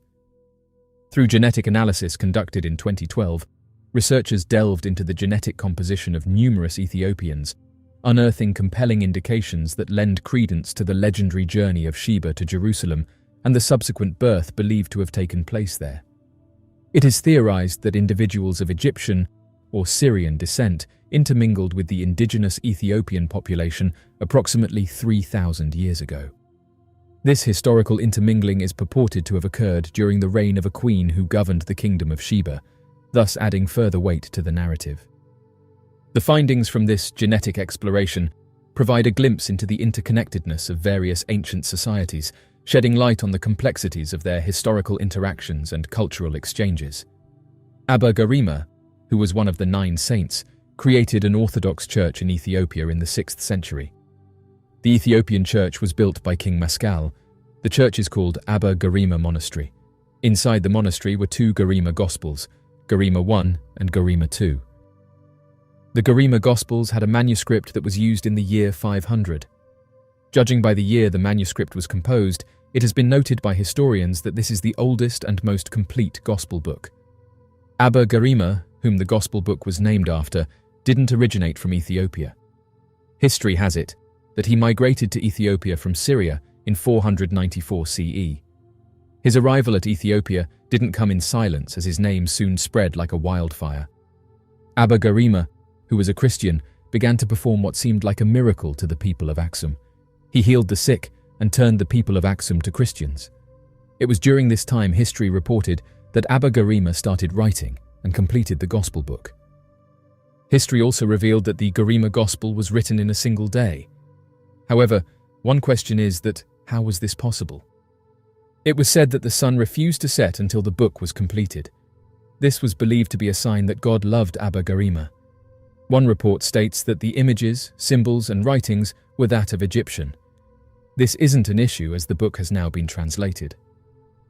One interesting thing to note is that this book is full of mysteries. Apart from the fact that the book could be regarded as the first version of bookbinding, the book has withstood a lot of tragedies and environmental disasters. Some of these are fires and invasions. The Abba Garima Monastery Church was engulfed in fire in the year 1930 and badly damaged the building. Interestingly though, the book didn't go down with the flames. This has caused some to suggest that the book is protected by God. It's currently displayed inside a glass case in the monastery church in Ethiopia. The mystery of the burning of the Library of Alexandria. The burning of the Library of Alexandria stands as one of the most tragic events in the history of human civilization, symbolizing the loss of ancient knowledge and wisdom on an unprecedented scale. Situated in the illustrious city of Alexandria, Egypt, the library was a beacon of learning and scholarship, attracting scholars, philosophers, and thinkers from across the ancient world. Its destruction, shrouded in myth and speculation, continues to haunt historians and scholars to this day, serving as a stark reminder of the fragility of human knowledge and the perils of ignorance. Founded in the 3rd century BCE by Ptolemy II Philadelphus, the Library of Alexandria quickly rose to prominence as a center of intellectual inquiry and cultural exchange. Under the patronage of the Ptolemaic dynasty, the library became a repository of the world's knowledge, housing thousands of scrolls, manuscripts, and treatises on a wide range of subjects, from mathematics and astronomy to philosophy and medicine. Scholars from Greece, Egypt, Persia, and beyond flocked to Alexandria to study in its hallowed halls, contributing to a flourishing of intellectual and artistic achievement unparalleled in the ancient world. However, the glory of the library was not to last. In 48 BCE, during the tumultuous reign of Julius Caesar, the library fell victim to the ravages of war. According to some accounts, Caesar's forces accidentally set fire to the library during the siege of Alexandria, resulting in the destruction of a significant portion of its priceless collection. While the exact circumstances surrounding the fire remain shrouded in mystery, The loss of the library's treasures was a devastating blow to the intellectual heritage of humanity. Despite the destruction wrought by Caesar's forces, the Library of Alexandria was not completely obliterated. In the centuries that followed, subsequent rulers and conquerors sought to revive the spirit of learning and scholarship that had once animated the city. Under the patronage of Roman emperors and Byzantine rulers, Alexandria remained a center of learning and culture, albeit diminished in stature compared to its illustrious past. Yet, the memory of the great library lived on, inspiring generations of scholars and thinkers to strive for the preservation and dissemination of knowledge. In the centuries that followed, the legend of the burning of the Library of Alexandria took on a life of its own, fueling speculation and controversy among historians and scholars. Some historians have questioned the extent of the damage inflicted upon the library, suggesting that it may have been a gradual decline rather than a sudden cataclysmic event. Others have proposed alternative theories, attributing the destruction of the library to religious intolerance, political intrigue, or deliberate acts of vandalism by religious zealots. Regardless of the exact circumstances, the burning of the Library of Alexandria remains a potent symbol of the dangers of intellectual censorship and cultural destruction. The loss of the library's treasures deprived humanity of countless works of literature, philosophy, and science, setting back the progress of human knowledge by centuries. Yet, even in the face of such adversity, the spirit of inquiry and scholarship persevered, as new centers of learning emerged to carry on the legacy of Alexandria. In the modern era, the story of the burning of the Library of Alexandria continues to resonate with scholars and intellectuals around the world.